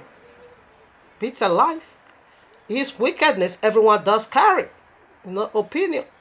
To question the authority of Abba Yahuwah. I think Sunday is better, to worship. Saturday. I think Christmas is better, the feast of the world. Whereby Abba Yahuwah said, the spirit of truth, the world cannot accept it. Now the whole world accept Christmas. January 1st, the whole world accept it. Your Sunday, the whole world accept it. Whereby the royal law says, The spirit of truth, the world cannot receive. So yet you refuse to test that spirit and know that this is the spirit of the world. It's not of Abba Yehovah. So this I knew you. That is why they were doing great signs and wonders. We cast out demon, we prophesy, we do many wonders in your name. I said, sorry, I never knew you. Rather, I'm not the one that got you pregnant. I'm not the one that put that water in your belly. Alright, serpent does. Yeah, the knowledge of evil knew every one of us. Everyone. See, another wickedness. The knowledge of evil knew all. Genesis 6. And it came to pass, when men began to multiply in the face of the earth, and daughters were born unto them. This is sexual activity I'm talking about here. That the sons of Yahuwah, these are the fallen deities, saw the daughters of men, that they were fair. Fair simply means beautiful, okay? And they took them wives of all which they choose. And Yahuwah said, my spirit shall not always strive with man, for that he also is flesh, yet his day shall be 120 years. That is where we not get, numbers of days. Because this one I need to flush them away. For now, there were giants in the earth in those days, and also after that, when the sons of Yahuwah came in unto the daughters of men, they have sexual intercourse with them. And the bore children to them, the same became mighty men, which were of old. Allah, Islam, Ishmael, they are giants of old. They now became mighty men, which were of old serpent. Men of free own, yes, serpent. K is the number one. And Yahweh saw that the wickedness of men were great in earth, and that every imagination, the thought from their heart, every imagination of the thoughts of his heart were only evil continually. And he repeated Yahweh that he had made man on earth, and he grieved him at his heart. The heart is imagine evil, and some heart is also grieving over here. And Yahweh said, I will destroy them all, whom I have created from the face of the earth, both men and beasts, and creeping things, and fowls of the air, for it repented me that I have made them. Yes, this brought about the first destruction, and it's coming right back again. Knowledge of evil knew all. You see, it's every thought, every inclination of their heart is always evil. Evil, evil, evil. Yes, knowledge of evil knew all of us. That is the very first letter of this word called Kaaba. Coincidence? Coincidence? No, this is what it is. For you to convert to Islam is evil. Evil. Ezekiel 23, 24 to 25, I read. And they shall come against thee with chariots, wagons, and wheels, and with an ensemble of people which shall set against thee buckler and shield and helmet around about. And I will set, listen, and I will set judgment before them, and they shall judge thee according to their judgment. So what is their judgment? It is evil, evil, evil. They're going to be judging flesh, for 7,000 years. Flesh, for you to submit to this knowledge of evil. Therefore, that same knowledge of evil you submit unto is going to judge you for a long period of a time. There is a time set for him to finish his judgment. So his judgment is going to be ended at the end of 7,000 years of human existence, not the earth. The earth, no one can count, I don't know, billions, trillions of years. I don't know, that I cannot say. But for human existence, according to the biblical rules and regulations, now we are already in the beginning of the 7,000 years. So that's what we follow. That's all we can tell. Well, that's all we know. All I know, all I can say. You see, they are going to judge you according to their judgment. They have judgment. And their judgment is to throw evil on you. And the evil is already on you. And when you react and, when you acted prior to the evil, they throw themselves on you. That is the same evil they are going to be using to wage war against you, accusing you night and day before Yahuwah. 25. And I will set my jealousy against thee. Okay, yes, that is of Abba Yahuwah. It's okay. I just want to prove, okay, the judgment. Abba Yahuwah said, now that we gave in unto these people already, therefore, he said he will sit judgment through them. They themselves, they are going to be judging you in their own way. They are the one judging us. They are the one governing us. They are the one ruling us. This folly deity, the knowledge of evil is the one doing it, is the one ruling. But its end is almost here, which is the end of the 7,000 years. Though it's still far. Okay, 1,000 years. Yeah, you can read Numbers chapter 19. You can read it all in your quiet time. Okay, the works of the high priest. Prior to this wickedness that took place, that knew all of us. So how Abayewa gave a way out of it, when you live under this instruction, alright, you're gonna be sustained, okay, until a glorified body is being given unto you. So you can read and see the voice of the high priest, the red ephah, we stand for the woman, okay, because she did the wickedness, she needs to be bare utterly, alright. I think, let me read from 7 also. Then the priest shall, after the priest has done that, he needs to cleanse himself. So I think I read from 11 now. He that toucheth the dead body of any man shall be unclean for 7 days. That is 7,000 years, okay? A day as 1,000 years. 12. He shall purify himself with it on the 3rd day, and on the 7th day, that is the final cleansing. The 3rd day represent the first coming of Yahushua. The 3rd day simply means at the first coming of Yahushua HaMashiach, okay? Alright? So right now, the 7th, it is where the final cleansing is, where this evil will be removed from our system utterly. But now we still have evil in our system. Knowledge of evil knew all. Okay? He shall purify himself with it on the 3rd day, and on the 7th day he shall be cleansed. That is where the final cleansing is twice. Okay? The first coming and the second coming consummate all. But if he purify not himself the 3rd day, then the 7th day he shall not be clean. Whosoever toucheth the dead body of any man that is dead, and purify not himself, defileth the tabernacle of Jehovah, and that soul shall be cut off from Israel, because the water of separation was not sprinkled upon him. He shall be unclean. His uncleanness is yet upon his head, upon him. This is the law. When a man dieth in a tent, okay, right now, let me first of all establish that one. What did he say? Any man that toucheth any dead body, you becomes unclean. Adam touched a dead man. Because what is death? Death simply means separation from Abba Yehovah. His life. So if you are not under him, you are dead. He that love me, love life. But he that hate me, love death. Alright, and death is a deity.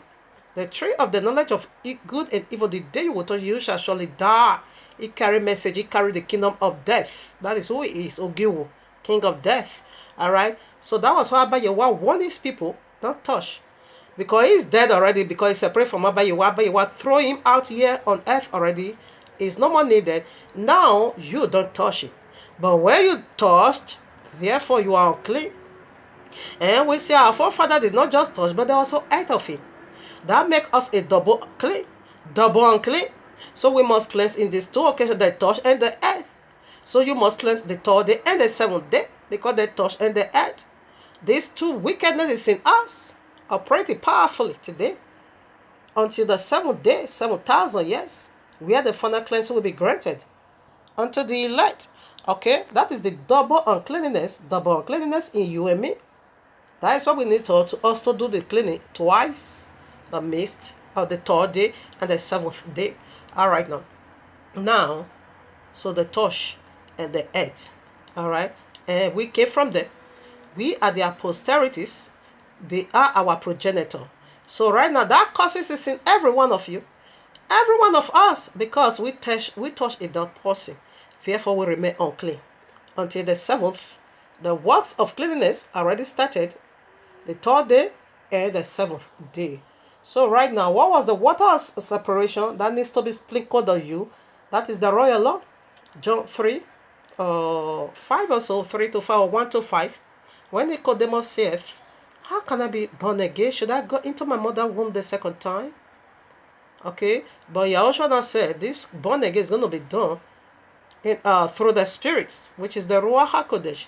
And he said, whosoever that believeth on me, a rivers of living water shall flow from his belly. And we simply know this, according to biblical terminology, Water goes for 3 dimensions, the royal law. Okay, it is the water of separation, the Ruach HaKodesh. It is the water of separation and people.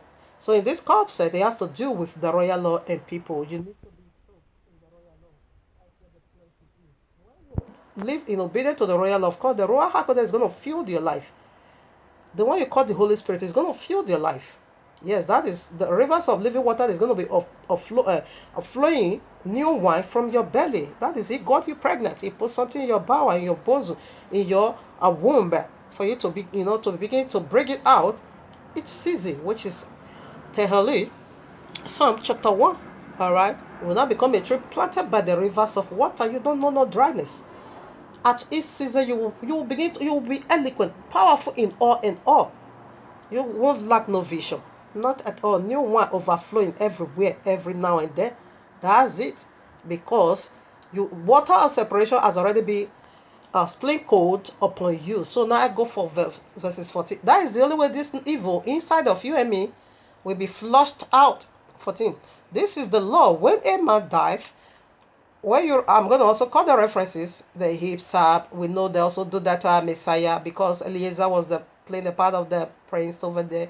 And we see how Yahushua did, he became unclean. His father left him for a whole 9 hours, okay, turned his back on him, doing the works of redemption prior to what took place in Genesis 3.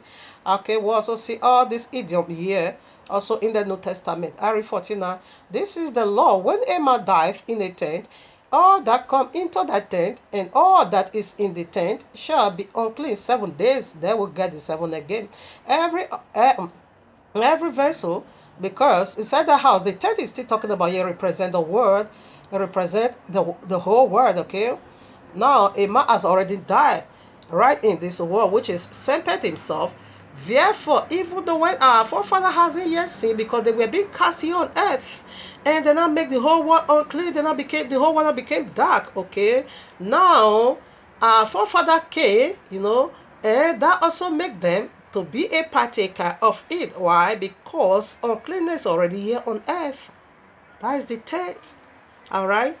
I also make them unclean and bring them into uncleanness, and I make them to live for uncleanness. Alright? A man died. It's speaking about serpent that died. He died. So, but the cleansing again says shall be unclean for 7. So the 7, that is where the final cleansing is. And every vessel, listen, and every vessel which hath no covering bind upon it is unclean.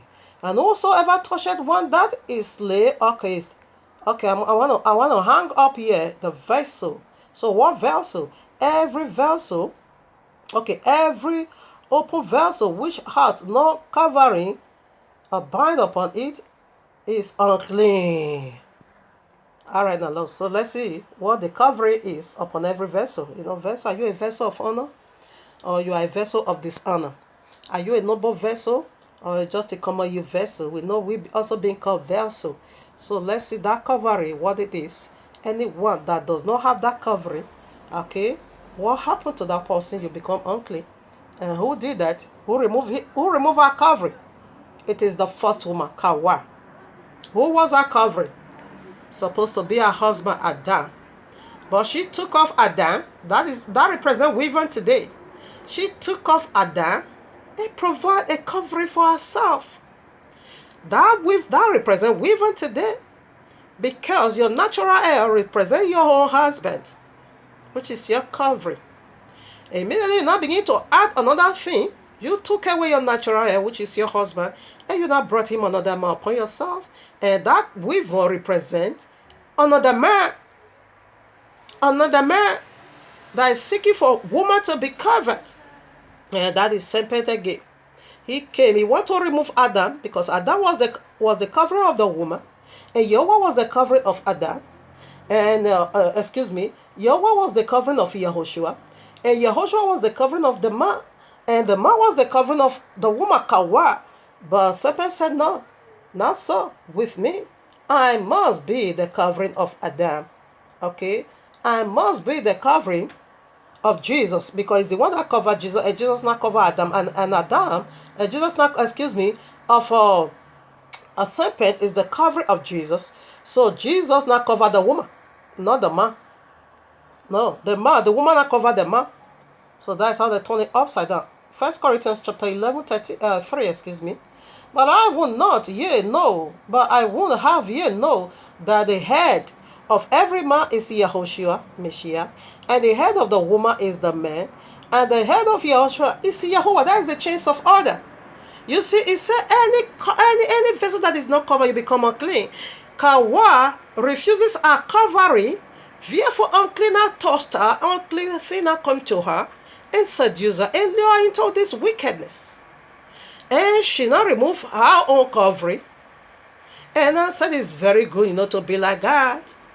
All right, now, therefore, she now become the head of the man because she gave the teaching to the man. Okay? And she now become the head of the man. And Saint Peter now become the head of the woman. Saint Peter now become the head of Jesus. And Jesus now become the head of the woman. And the woman now become the head of the man. And man now become nothing. How's boy?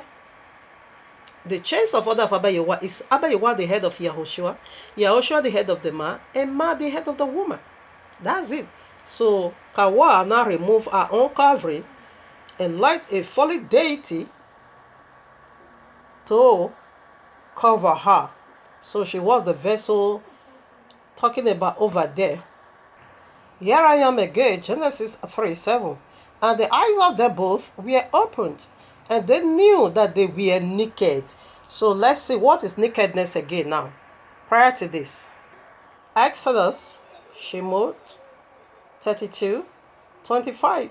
And when Moshe saw that the people were naked, for Aaron had made them naked unto their shame among their enemies. Who is our enemy? It is the very people we are unveiling over. Knowledge of evil knew all is our enemy. All right. So naked simply means sin. You are naked to destruction. And I will say they not knew that now our life is not saved. Oh, what have we done? But it's still late to cry. The knowledge is already in there. The naked to sin, the naked to destruction. Nakedness, wickedness already imputed in our system. That is why we can't get it right. That is why evil everywhere. Knowledge of evil knew everyone. Everyone. So now prior to the Numbers chapter 19, we're going to see the works of the high priest over there, or priest, okay? And we also see this idiom right in Yahushua, the scarlet, okay? And also the hyssop. The scarlet is Matthew 27:28. John, for the hyssop, John 19:29. I'm going to find it over there. He is truly the eternal high priest, doing the works of redemption to save us from this body embodiment of evil that knew you and me. It's over here, okay? It's over here. Romans chapter 8:21-23. Because the creature itself also shall be delivered from the bondage of corruption. Alright, should I take it again? Because the creature itself also shall be delivered from the bondage of corruption into the glorious liberty of the children of Yehovah. For we know that the whole creation, the whole world, okay, the whole creation groaneth and travaileth in pain together until now. And not only they, but ourselves also, which have the first fruits of the Spirit, even we ourselves grow within ourselves, waiting for the adoption or redemption. Yes, say adoption. To wait the redemption, for the adoption, to wait for the redemption of our body. This our body, who knew it? The knowledge of evil. So this body is going to be redeemed in the 7th. We begins already. So that's why we are doing more of this segment, to prepare people's hearts, the people of the book. They choose the Gentiles as well. All right. So that's why we are doing it more of it. That's why Abba Yehoshua is digging it out for you to know. Because why Abba Yehoshua is bringing out all these mysteries about this people, Islam, is that they are the last empire to rule. And they are going to rule for almost 1,000 years. Because we begins 1,000 years already. Maybe 20, 30 years from now, this thing is going to surface. Maybe less than. Who knows? I'm not predicting. I hate prediction. I'm not so much into giving prophecy with date. I don't think it's not. I don't like it. I don't just like it, but it is scriptural. Okay, not that I'm disputing it. I just want to throw this in. So maybe 20 years, maybe 15, maybe 20 years from now, maybe 30. I don't think, because why are we saying this? The reason I'm doing this calculation, next year now, the second Egypt punishment will be over. So the reason why I'm saying 30 years, because Abayewa delayed for 30 years. So I'm afraid he delayed for 30 years. So that's why I'm saying maybe 30 years from now. Because he gave our forefather promise to, for 400 years in bondage. He said, Deuteronomy 28, you are returning back to Egypt the second time. He said, the way I speak to you now, you shall see no more. This is the last exile. And this 400 years is about to be completed, Next year, now 2019, it will be 400 years, the people of the book really scattered to the four corners of the earth. Our destruction begins right in 70 AD. But the very first time, Abayewa began to ship us through Ashkenazi and the indigenous Africa, Igbo, and Islam. They were the one who complied, and do this scattering. Ashkenazi was the ship masters, ship owners, to dispatch to the four corners of the earth. All right. So since when that one begins now, it is just 1611 and 1619, which is next year now will be 400 years old. This scattering to the four corners of the earth begins, begins. So right now, next year will be 400 years of this counting. So, but I don't know, because we see from the Exodus chapter 12, they spent 430 years. Abayewa delayed for a whole 30 years. Meanwhile, the prophecy is supposed to be 400 years. So that's why I'm saying maybe 30 years from now. I don't know if it's also going to delay that much, but of a short word, there will be a delay. But I don't know whether it's going to give us a delay of 15 years, a delay of 12 years, a delay of 10 years, or exactly that 30 years. That I don't know. So that is why I say from now to 15, 20, 30 years, this event is going to occur. It's going to occur, okay? Mark it. It's going to occur. Prior to the prophecies of the last days, it's going to occur, okay? So 100% from next year now, I put that 30 years. But I know if he had mercy upon us, it's not going to delay for that 30 whole year again. But let's leave it over there, 30 years. This event will occur in a global scale. It will occur. All right now. So we are done. I'm so blessed. Baruch Abayehowa. For his glory in my life, I'm so happy doing his work. His works, excuse me.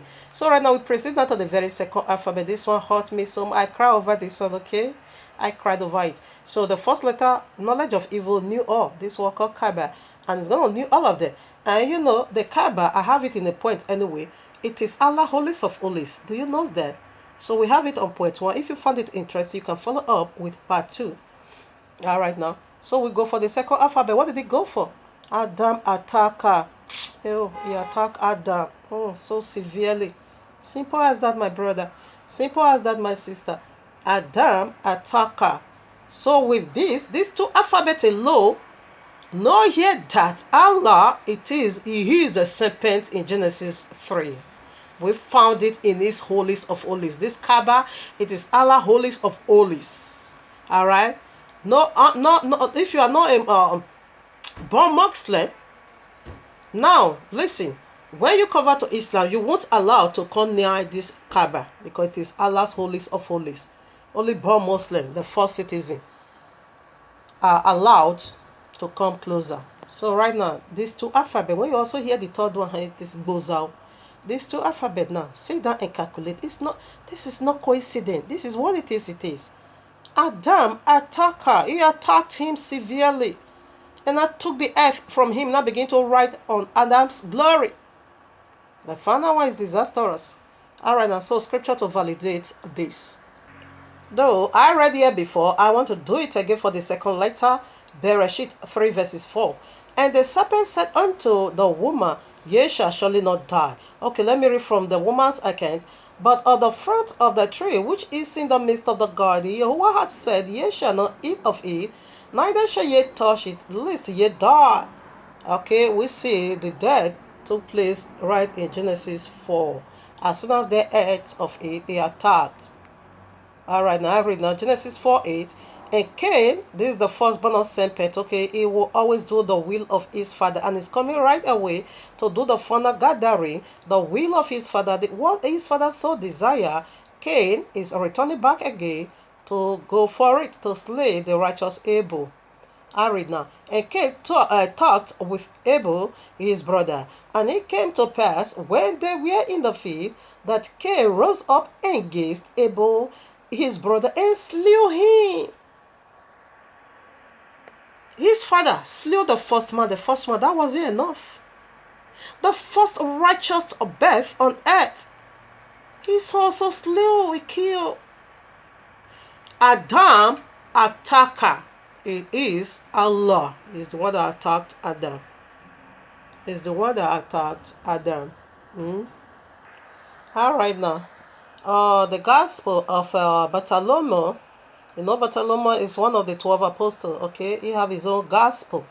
Constantine was the one who scattered all this book, but by the grace of Abba Yahweh, we are getting all in use. We are bringing them all back to his glory. Alright, so chapter 4 is a very long chapter, alright?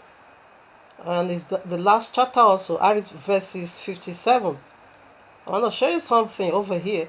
And when we were cast, it is Allah confessing over here, okay? And when we were cast down upon the earth, we were senseless, then I become zombie for 40 years. And when the sun shine forth 7 times, brighter than fire, suddenly I awaked, and I looked about and saw the 600 that were under me senseless. And I awakened my son, Sapel, and took him to counsel how I may deceive the man on whose account I was cast out of heavens. So, of 59. And thus did I contrive it.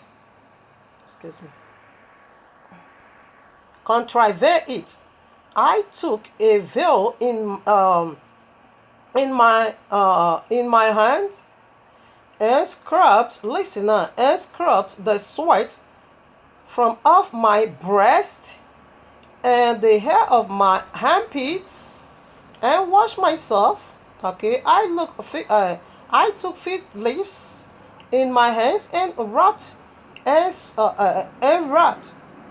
sweat from my bosom. You know what that is? Bosom. And below my arms, and cast it down beside the streams of waters. Alright now. It's greatly prolonged in this, okay.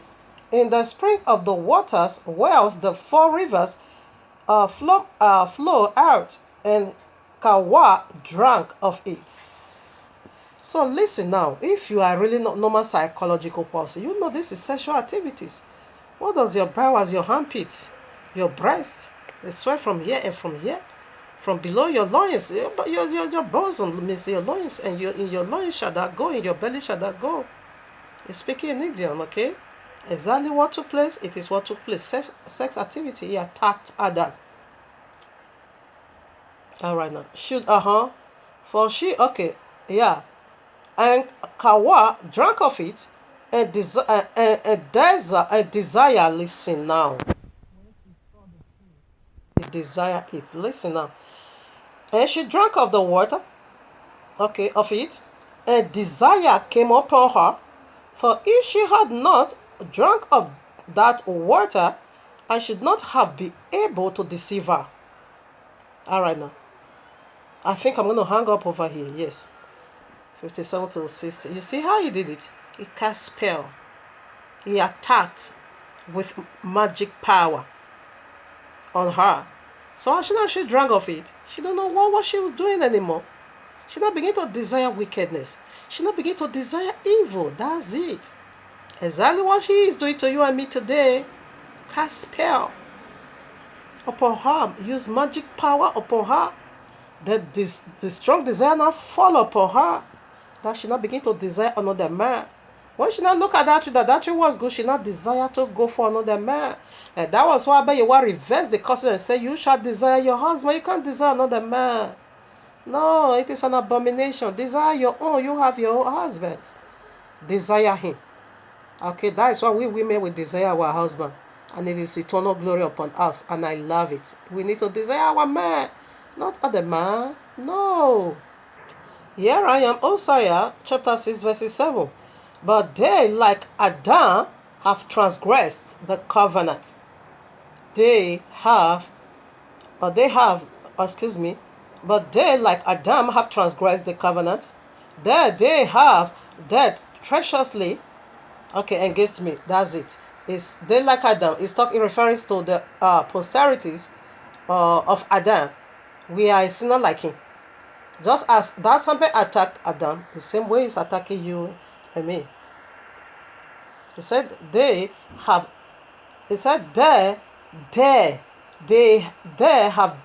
dealt treacherously against me. It's still speaking of Genesis 3. This is where they did that wickedness, okay? But we are also doing it today because it's referring to the people of the book over here. We are also doing it again. Romans 5:12-13. Wherefore has by one man sin entered into the world, and death by sin. And so death passed upon all men, for that all have sinned. For until the law, sin was in the world, but is not imputed, when there is no law. That's it. When you don't have the law, you just live like an animal. What did you know? Can I go and tell a sinner, why are you sinning? I'll let you know this is who I am. I can't ask sinner, why are you sinning? But rather I will preach to him, please stop sinning and return back to the royal law. So that's it. So right now, you attacked Adam the same way he's attacking you and me today. Adam attacker. Just the way he did it, the same ways, because this attack spread from Adam way down to me and to you. And where would this end? At the 7,000 years, the very end of it. That is where this attack of Allah will be removed from you and me. 1 Corinthians 15:22. For as in Adam all die, even so in Yahushua shall all be ruled. Because it's the second Adamic, we were unable to attack this one. Yes, we were unable to do that. Yes, I just remember something. You see, prior to the first subject, knowledge of evil knew all. Let me throw in since I remember. You see, this demon, this Allah, also wanted to attack Yahushua because he attacked knowledge of evil knew all. And he wanted to also knew Yahushua. That is Matthew chapter 4. You see that 3 negotiation he made with Yahushua HaMashiach 3 good times. He keep pressing. When Yahushua refuted from this, he will come out with another. When he refuted him, he will come out with another. 3 good times. It was so, desperate, to bring him down. To knew him, he wanted to seduce him into wickedness. Listen now. When Yahushua was about to go to the cross, he also prayed exactly 3 good times. That 3 good times, because that knowledge of evil still stood by him, he followed him to the very hour of the cross. So he's trying to seduce him. You want to know him? Alright. So 3 good times. You knew you came here on earth to die for humanity. You knew you were the second Adam to reverse what the first Adam did. But now he now began to pray contrary to that which he came here for. If this cup, oh no, if it is possible, let it pass me by. I can't drink this cup of judgment. And if you don't drink it, you and I is going to remain in eternal state of eternal damnation. He needs to drink it. Because if you don't drink it, only righteous one can drink it and resurrect. If you don't drink it, we need to drink it by ourselves. And when we die, that will be eternal damnation. So for us not to live under eternal damnation, that was what the first one we had been chased out of the Garden of Eden. He said, lest they will not also reach out their hands to eat from the tree of life. Therefore, we're going to remain in the eternal state of destruction. Nothing absolutely can be done about that. So that was why he separated us from the Garden of Eden, in order for we not to use our filthiness to touch the tree of life, which is Yahushua. And that serpent still come again. When it was time to go to the cross, he wanted to knew it. But thanks be unto Abba Yehovah, who has never ever left himself without, help, strengthening him, because that time he was functioning 100% as a man. If he has to function like Yehovah, like God, no one will be able to do that to him. No one will be able to put him to the cross. Never. All of them will fall and they will perish. But 100% he operates now as man. He was functioning as man. So that was why Sempe also wanted to knew him. So I bless you about your word that I remember still throw it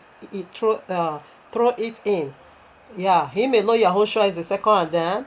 He was going to set us free totally in the 7,000 years. When it come now, some part is going to be redeemed, but the entire world will be redeemed in the end of 7,000 years.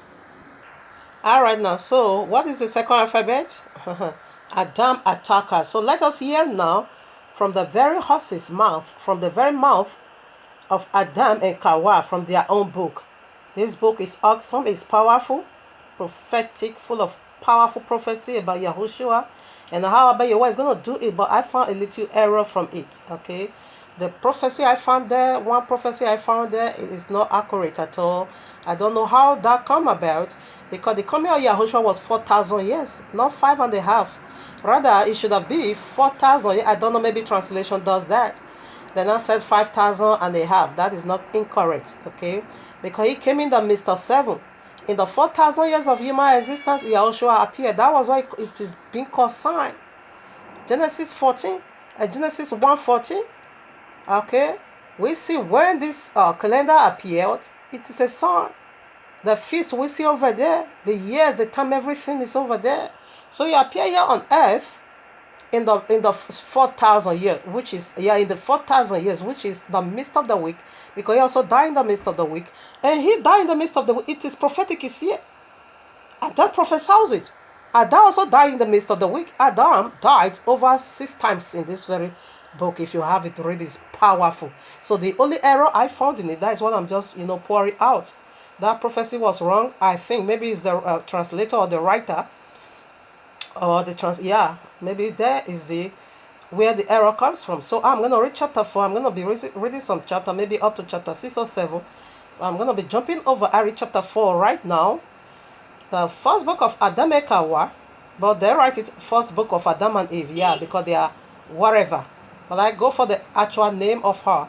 The first book of Adam and Kawa, all right, I read chapter 4. Then Adam and Kawa entered the cave and stood praying in their own tongue, knowingly to us. But when they were no, and as they prayed, Adam raised his eyes and saw the rock. Oh no, I hope I'm not reading all that part. I thought about that. I was reading very wrong part.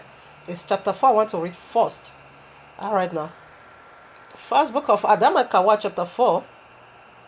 Okay, now I read. But Adam and Kawa wept. This is the very first. When they were being driven out of the Garden of Eden. So Abba Yehovah provide another place for them. But Adam and Kawa wept for having come out of the garden, their first home. And indeed, when Adam looked at his flesh that was uttered, he wept bitterly, he and Kawa, over what they had done. And they walked and went gently down into the cave of treasures. And as they came to it, Adam wept over himself and said to Kawa, look at this cave. That is to be our prison in this world and a place of punishment. What is it compared to the garden? What it is? Narrowness compared with the space of the order. What is this rock by the side of this groves? What is the gloom of this coven compared with the light of the garden? What is this overhanging lodge of a large lodge of rock to shelter us, compared with the mountain of Jehovah that overshadow us? What is this? What is this soil of this cave compared with the guiding land, this earth, strewn with stones, and that planted with delicious fruit trees? And Adam said to Kawa, look at my eyes and at mine, which are afore beheld angels in heaven praising, and they too without ceasing. But now we do not see as we did. Our eyes have become of flesh that cannot see in like manner as they saw before. Adam said again to Kawa, what is our body today compared to what it was in the former days when we dwell in the garden? After this, Adam did not like to enter the cave under the hanging rock, nor would he even have entered it, but he bowed to Jehovah's others and said to himself, unless I enter the cave, I shall again be a transgressor. So right now, whenever Yahweh chase them out, he also provide another place for them. Chase them out of his presence. He provide. That is where we are. This is the provision where he provide for the first man, the first woman. But it was horrible the first time for them. Okay. So what is the second alphabet? Adam, attacker. This is what we saw in this work called Kaaba. So now I read chapter 11. Like I said, I'm going to be jumping over chapter 11. Then Adam and Kawa felt themselves burning with thirst and hot and sorrow. And Adam said to Kawa, we shall not drink of this water, even if we were to die. Oh, Kawa, when this water comes into our inner part, it will increase our punishment, and that our children, that of our children that shall come after us. Both Adam and Kawa then withdraw from they were highly, tasting of water, but they were afraid, because I don't know if I do it again, maybe it's going to be a sin. Hungry, but they cannot eat because now they function as like an animal. Okay, all right now. Withdraw from the water and drink not of it at all, but came and entered the cave of treasures. But when in it Adam could not see Kawa, he only heard the noise she made. Neither could she see Adam, but heard the noise he made. Then Adam wept in deep affliction, and smote upon his breast. And he arose and said to Kawa, where art thou? And she said unto him, lo, I am standing in this darkness. He then said to her, remember the bright nature in which we lived, while we abode in the garden, O Kawa. Remember the glory that rested on us in the garden, O Kawa. Remember the trees that overshadowed us in the garden while we moved along them, O Kawa. Remember that while we were in the garden, we knew neither night nor day. Think of the tree of life from below, which flowed the water that shed lustrous over us. Remember, O Kawa, the garden land and the brightness thereof. Think of what garden, of that garden in which was no darkness, while we dwell therein. Whereas no sooner did we come into this cave of treasures, than darkness encompassed us around about, until we can no longer see each other, and all the pleasure of this life has come to an end. Do you know how terrible this is? They now begin to live in darkness. They don't see each other, like I just read. So let's proceed. This is the attack of Allah upon the first man and the first woman, and he's still doing it and still dragging us today into that same darkness. So first book of Adam and Kawa, I'm reading now 43 to 44. Then Adam and Kawa were afraid and stand still. And Adam said to Kawa, what is that fire by our cave? The very cave, after this serpent drove them out of the presence of Yahweh from the Garden of Eden, like we just read, the another place Abba Yahweh also provide for them is this serpent set it ablaze. He attacked, and he keep doing it. You drove them out of the presence of Abba Yahweh, and he provide another place for them. He also set it ablaze. So that is what 43 to 44 is. What is that fire by our cave? We do nothing in it to bring about this fire. We neither have bread to bake therein, nor both to cook there. As to this fire, we know not the like, neither do we neither do we know what to call it. But ever since Yahweh sent the cherub with a sword of fire that flashed and lighted in his hand, from fear of which we fell down and were like corpses. Have we first time for them to see fire? Because now they were seeing it before, but he couldn't do that nothing. But now, yeah, first time for them to see fire in a state of iniquity, that one put fear to them that they not drop as dead people. They die more than 7 times. They kill themselves more than 3 times, and Serpent killed them about 3 times also. Abba Yahweh will raise them back to you must dance the music, okay? So 4, now verses 4. Like corpse, have we not seen the like? But now, O Kawa, behold, this is the same fire that was in the cherub's hands. Who is cherub? Cherub is Jesus, okay? Which is devil today. That was once his office. And this event he is narrating over here, it is his very office. He poured it on them. Okay? The hands of the cherubs. You can see Ezekiel 28 from 11 to 19. Oh, covering cherubim. You're going to see it over there. That was his office to cover like Messiah. Okay? Cherub's hand, a cherub's hand, which Yahweh has sent to keep the cave in which we dwell. Oh, Kawa, it is because Yahweh is hungry with us that will drive us from it. Oh, Kawa, we have again transgressed his commandment in that cave, so that he had sent his fire to burn around it, and to prevent us from going into it. If this be really so, O Kawa, where shall we dwell, and whither shall we flee from? Before the face of Jehovah, since as regard things as regard the garden, he will not light us about in it, and he has deprived us of the good things thereof. But he has placed us in this cave, in which we have darkness, trials and hardship, until at last we found comfort therein. But now that he has brought us out into the other land,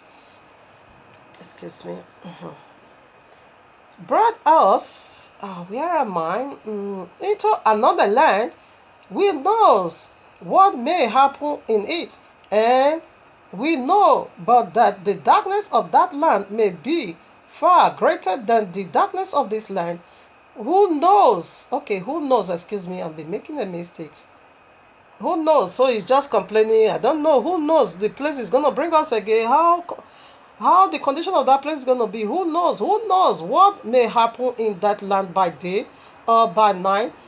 And who knows whether it will be far or near Okawa, where it will please Yahweh to put us, may be far from the garden of Okawa, where Yahweh will prevent us from, will Yahweh prevent us from beholding him, because we have transgressed his commandment, and because we have made request unto him at all times. O Kawa, if Yahweh will bring us into a strange land other than this, in which we found consolation, it must be to put us, our souls, to death, and blot out our name from the face of the earth. O Kawa, if we are further estranged from the guiding and from Yahweh, where shall we find him again, and ask him to give us gold, incense, and myrrh, and some fruit of the fig tree. Where shall we find him to comfort us a second time? Where shall we find him that he may think of us as regard the covenant he had made unto us? Okay, made on our behalf.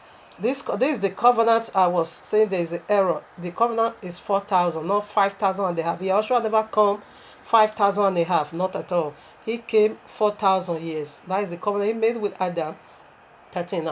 And Adam said no more.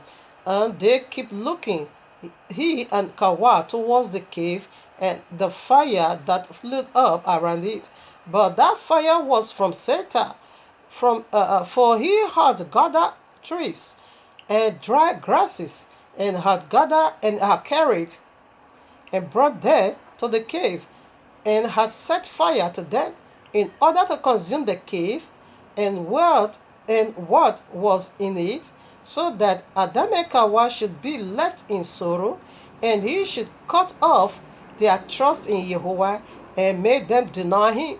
But by the mercy of Jehovah, he could not burn the cave.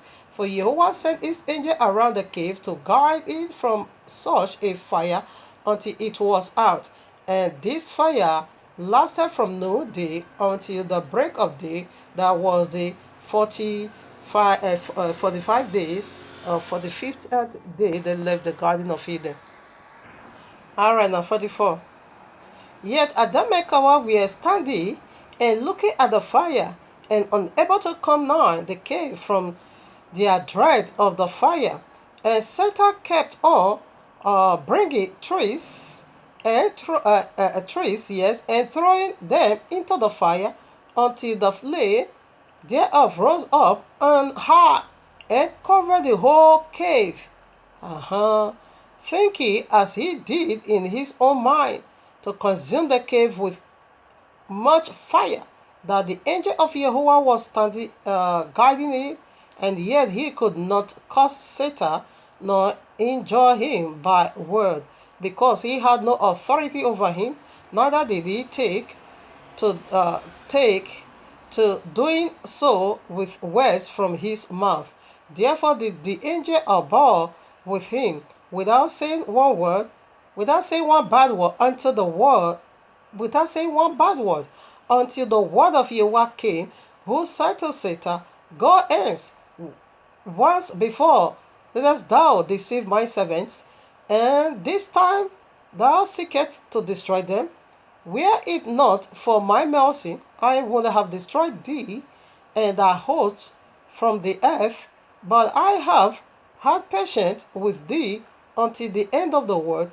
Then Satan fled from before Jehovah, but the fire went on burning around the cave like a coal fire the whole day, which was the 46th day Adam and Kawa had spent since they came out from the garden. And Adam and Kawa saw that the heart of the fire had somewhat cooled down. They began to walk towards the cave to get into it as they would, but they could not by reason of the heart of the fire. Then they both took to weeping because of the fire that made separation between them and the cave, and that draw towards them burning, and they were afraid. And Adam said to Kawa, See this fire of which we have a portion in it, which have portion in us, which formerly yielded to us, but no longer does so. Now that we have transgressed the limit of creation and changed our condition, and our nature is altered, but the fire is not changed in its nature, nor altered from its creation. Therefore has it now power over us, and when we come nigh it, is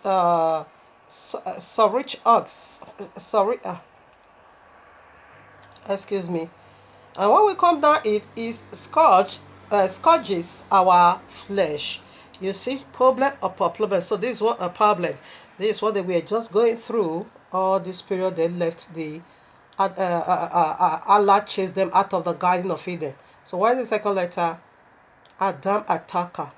Allah is the one that did it, okay? Alright, now 47. Then Adam and Hawa came into the cave, yet trembling at the fire that had scorched their bodies. So Adam said to Hawa, Lord, the fire has burnt our flesh in this world. But how will it be when we are dead, and Satan shall punish our souls? Is not our deliverance long and far off? Unless Yahweh come, and in mercy to us fulfill his promise. Then Adam and Hawa passed into the cave, blessing themselves for coming into it once again, for it was in their thoughts that they never should enter it, when they saw the fire around it. But as the sun was setting, the fire was still burning, and near Adam and Hawa in the cave, so they near Adam and Hawa in the cave, so that they could not sleep in it. After the sun had set, they went out of it. This was the 47th day after they came out from the garden.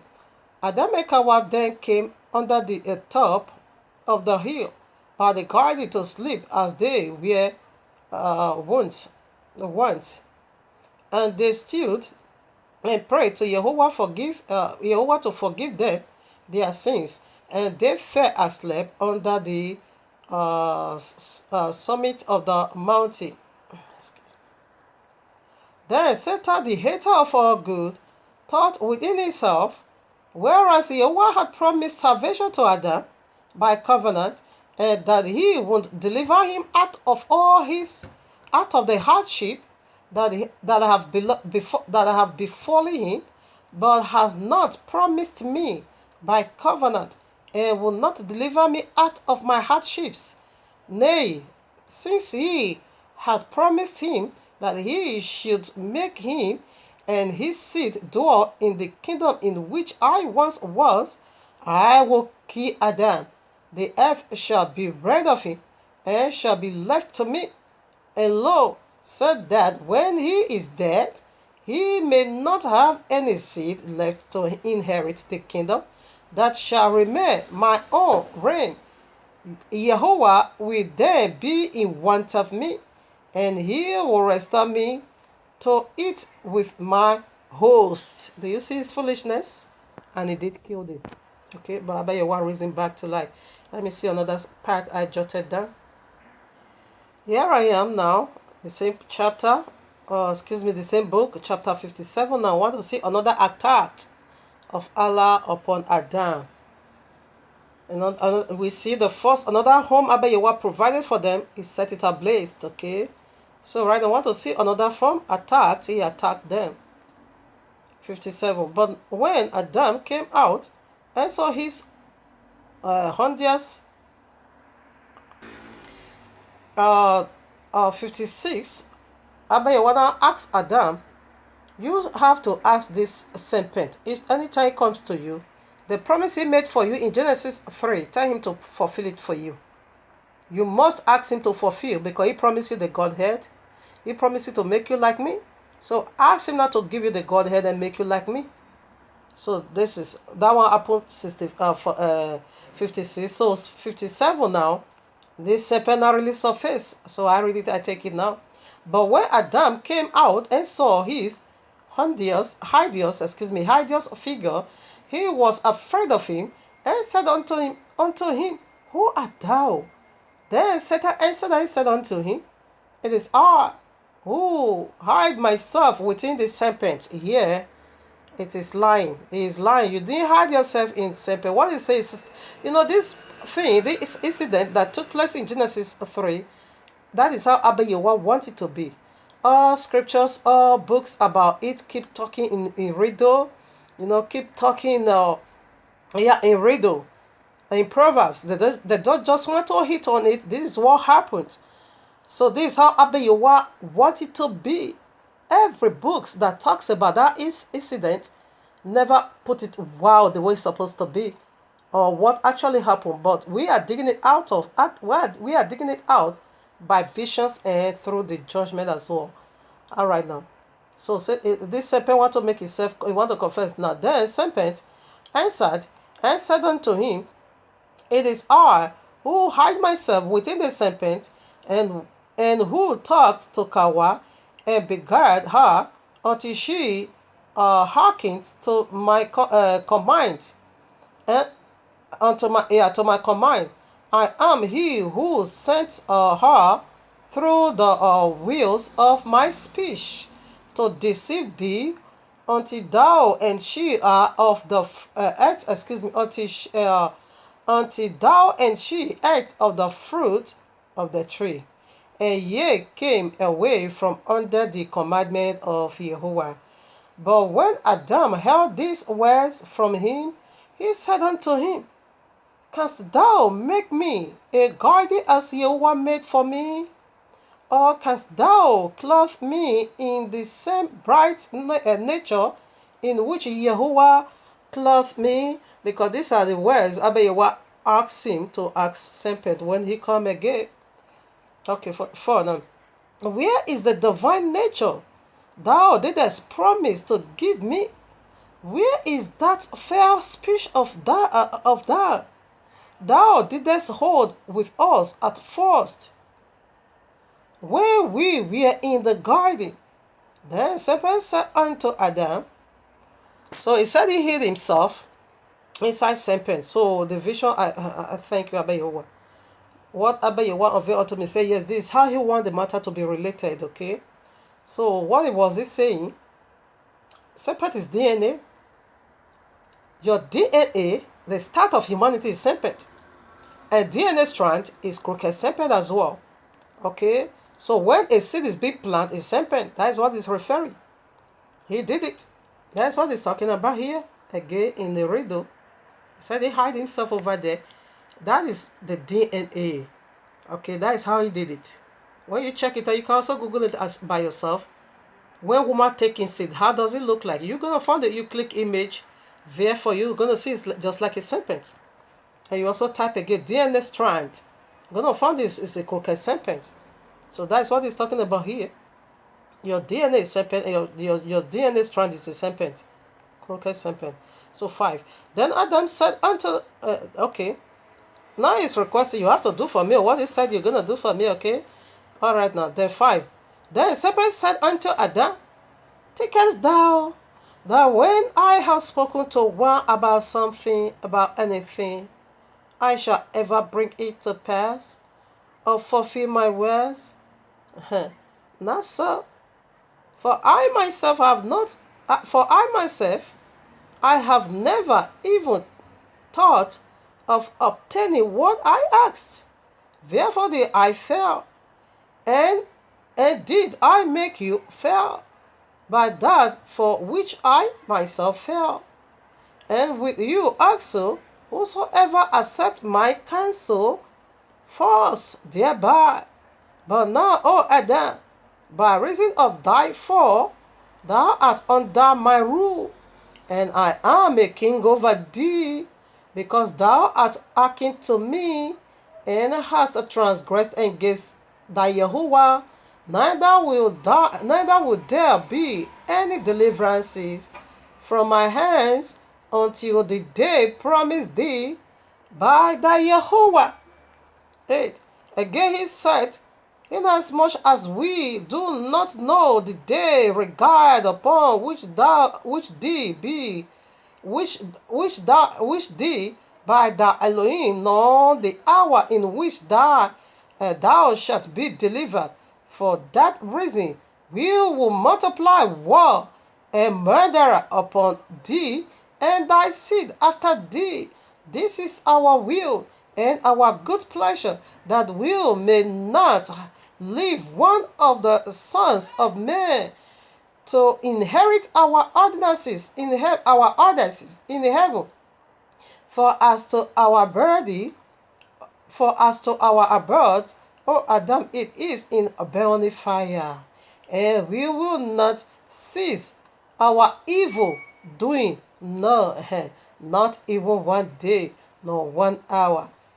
And I, O Adam, shall show, and I, Adam, shall so fire upon thee when thou comest into the cave to dwell therein. When Adam heard these words, he wept and mourned, and said unto Kawa, hear what he said, that he would not fulfill not of what he told thee in the garden.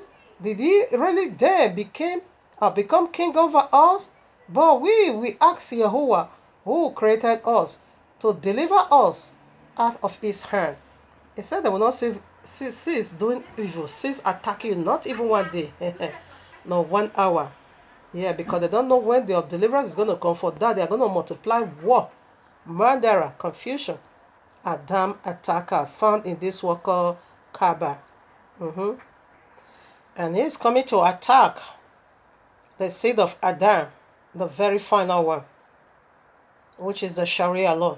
So if you have this book, you can read again chapter 63 to 64. You're going to find another attack over there, like kind of a manna. Abayawa provided a food for these people. You know, Sepeyot drove out of his presence.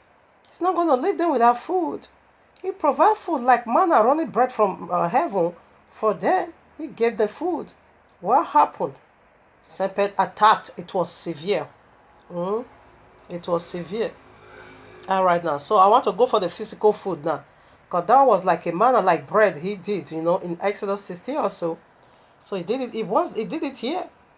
But Sepet buried it in order for hunger to kill them.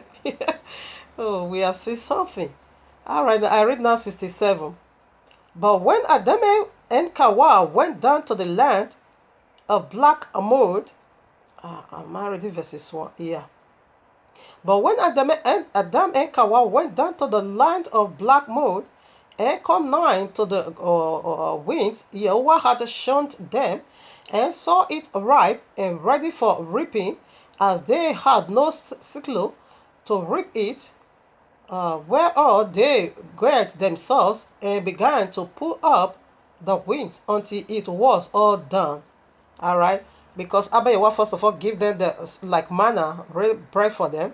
Okay, fig leaves. It give to them. It was like a manna unto them. Semper buried it. After all, okay. So right now Abayawa now also provide physical food now. Okay, you see Abayawa was the one who did the plants and all. Now the field is ripe. Just go and reap. See another wahala, another problem. Semper brought unto that. Verses 2. Yes, see that break the edge. Semper is gonna bite. Verses 2. Then they made it into a heap, and faint from heart and from taste, and they went under a sandy tree, where the breeze found them to sleep. But when Satan saw that Adam and Kawa had done, but when Satan saw what Adam and Kawa has done, and he called his host and said to them, since Yehovah has shown to Adam and Kawa all about this wind, wherewith to strengthen them, their body, to strengthen their body, and lo, they are come and have made a heap of it, and faint from the toil, and now asleep. Come, let us set fire to this heap of corn and burn it, and let us make that bottle of water that is by them, and empty it out, so that they will find nothing to drink, and we will kill them with hunger and thirsty. Then when they wake up from their sleep and seek to return to their cave, we will come to them in the way, and will lead them astray, so that they die of hunger and thirst. When they may perhaps deny Yahuwah, and he destroy them, so shall we be rid of them. Then Satan and his host threw fire upon the wheat and consumed it. But from the heart of the flame, Adam and Kawa woke from their sleep and saw the wind burning and a bucket of water by them poured out. Then they wept and went back to the cave. But as they were going up from below the mountain, where they were, Satan and his host meet them in the form of angels, praising Jehovah. Yes, he deceived them. He killed them actually in this matter. He used hunger to finish them. He now said to them, or should I finish already? That he's going to give them a better vineyard and a better win. Let me see. Praising, praising, where am I? Praising Yahweh. Then Satan said to Adam, "Oh Adam, what hast thou? What hast thou so pained with hunger and thirst? It seemed to me that Satan has burned up the wind." And Adam said to him, "Yeah." Again Satan said to Adam, "Come back with us. We are angels from Yahweh. Yahweh sent us to thee to show thee another field of corn better than that, and beyond it is a fountain of good water and many trees, where thou shalt dwell now in and walk the cornfield to a better purpose than that which Satan has consumed." Then Adam thought that he was true, and they were angels who thought with him, and he went back with them. Then Satan began to lead them astray, and Adam and Kawa 8 days until they both fell down as dead from hunger and thirst and fainted. Then he fled with his host and left them there. The very first day I come in contact with this book, I said, no, this really exposed. This is why he asked Constantine to throw all this book away, because he don't want us to see how wicked it is. Do you see what he did to them? Why is the second alphabet formula? I think I'm going to be doing. I think this first clip is going to be 2 alphabet, because I'm almost running out of time. So the 3 leftover alphabet will go for part 2. If you found it interesting or helpful to your soul, you can follow up with part 2. Going to establish the 3 alphabet and the 3 points in part 2. So let me also check other scripture. All right, now I think the final chapter to read for this one.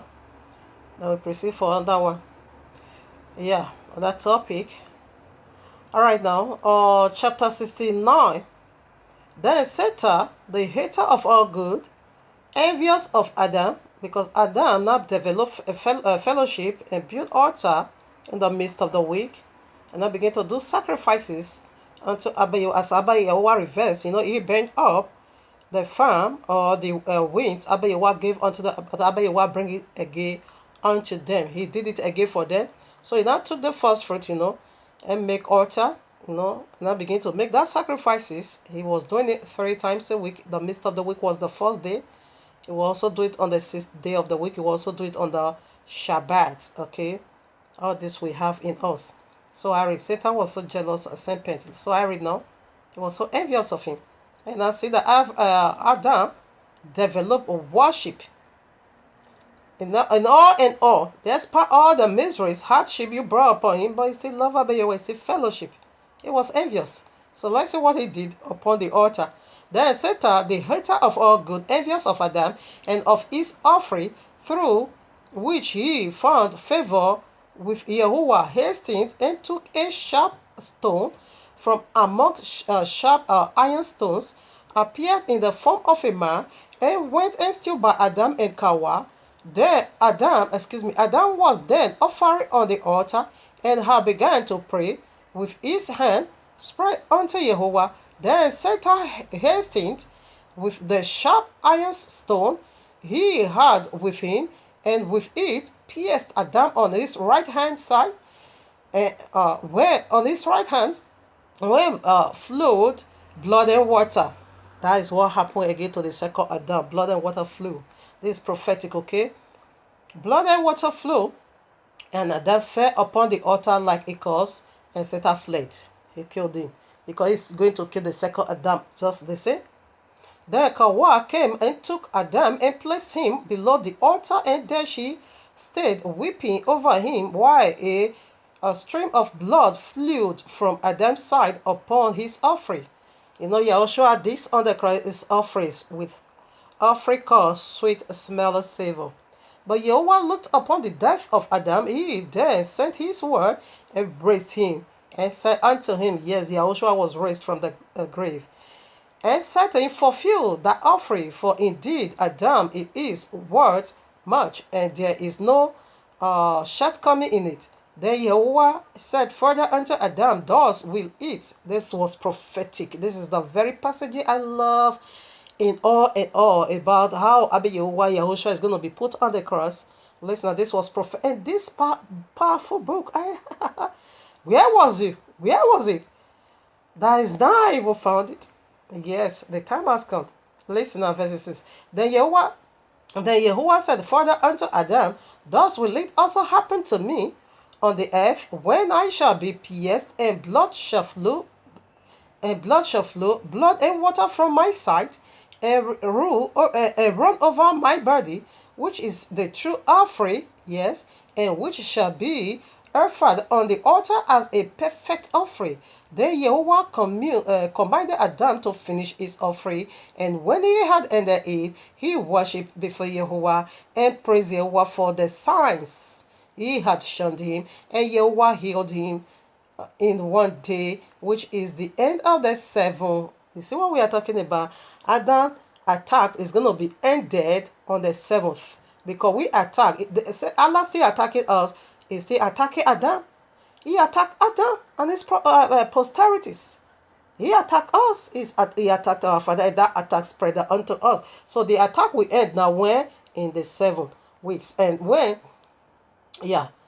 And that is the 50th day. Okay, now 9. Then Adam and Kawa returned from the mountain and went into the cave of treasures, as they were used to do. This complete for Adam and Kawa 140 days on 6th day, coming out of the guiding. Then they both stood up night and prayed to Jehovah, and when it was morning, they went out and went down. I think I'm going to end it over here. Okay, I will. Let me read. Then they both stood up that night and prayed to Jehovah, and when it was morning, and they went and met, and they went out and went down westward of the cave to the place where their corn was, and they rested under the shadow of the tree, as they were wont. But when there a multitude of beasts came all around them, it was Satan's doing in his wickedness, in order to wage war against Adam through marriage. It was also one, So I think I'm going to end it over here in this second alphabet. We still need to go into it in the very last alphabet. So right now, I want to add the other part. So we see what is the second alphabet? Adam attacker. And it's coming to attack Adam in the global scale, because both Adam is not the father of all, okay, but the woman, Kawa, she is the mother of all living. So every living soul here on earth came from that woman. All right, but from that woman, okay, but Adam is not the father of all, but we all are one mother. We have one mother, but we don't have one father. Serpent share fatherhood with Adam. Okay, so he's coming right again to attack the seed of Adam and Kawa. He's an attacker in the global scale. This one is that is the Sharia law. He's gonna do that wickedness to the four corners of the earth. Okay, that is one more attack to go to complete his mission. Okay, because he said they don't know where Abba Yahweh is going to redeem you, where your deliverance is going to come. So for that reason, we're going to multiply. He said we will not stop for one day. Not even 1 hour. We're going to multiply war on you. Okay, until you be redeemed. We're going to suffer in our hand. And we see them doing it powerfully today. And Allah is the sample we are talking about over here. Now let's take some account from Quran itself. Okay, let's get some account from their hadith. I read the black stone. The stone, listen now. It was narrated that Ibn Abbas said, the messenger of Allah, peace will never be upon you, Muhammad, the Yahweh's mightiness, said, when the black stone came down from paradise, it was whiter than milk, but the sins of the sons of Adam made it black. Okay, narrated. Okay, Temhada or whatever. Temhada 877. All right, that's enough. So I just want to get that from their own account. You see, it said when the black, when the stone, Allah sent the stone from paradise down here on earth. It was white before, but the sins of Adam and his sons now make it black. So let's see what stone is.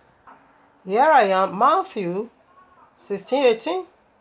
And I say also unto thee, and I say also unto thee, that thou art Kepha, and upon this rock I will build my congregation, and the gates of hell shall not prevail against it.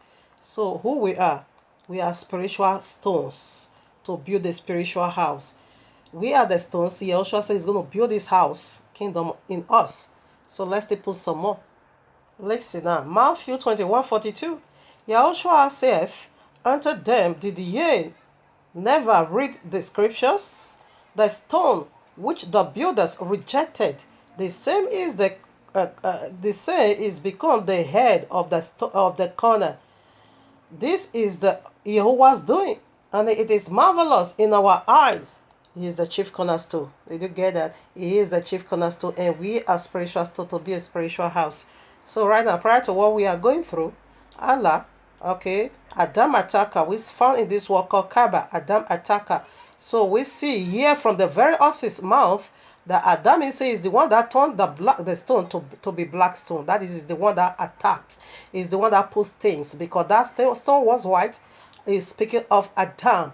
That Adam was pure in purity, in righteousness, in holiness. He was filled with the glory of heaven. Right now, he now came to put stain on Adam. That's what he's confessing, people.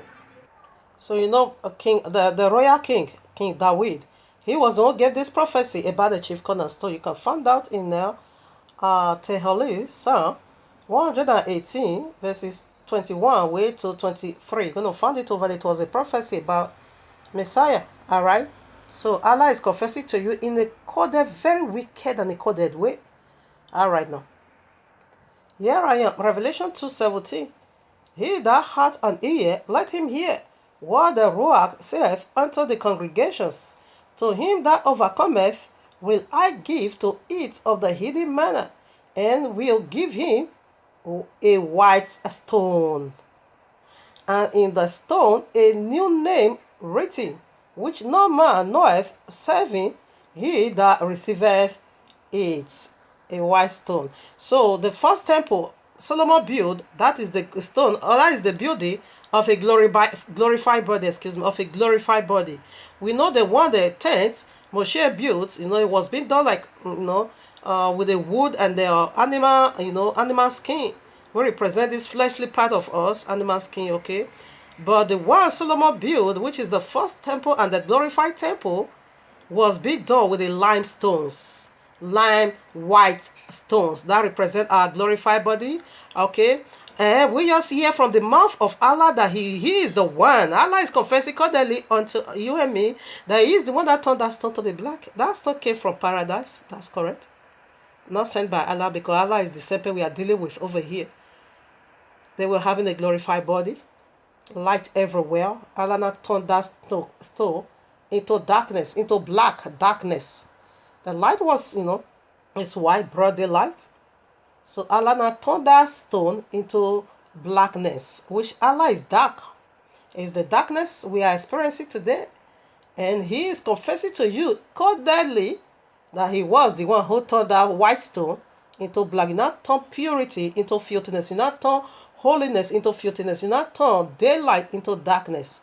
That's what Allah is saying. And Allah also said on the day of resurrection, this stone is going to testify. He said, because this stone has two eyes, with one, you see, with the another one, it will speak.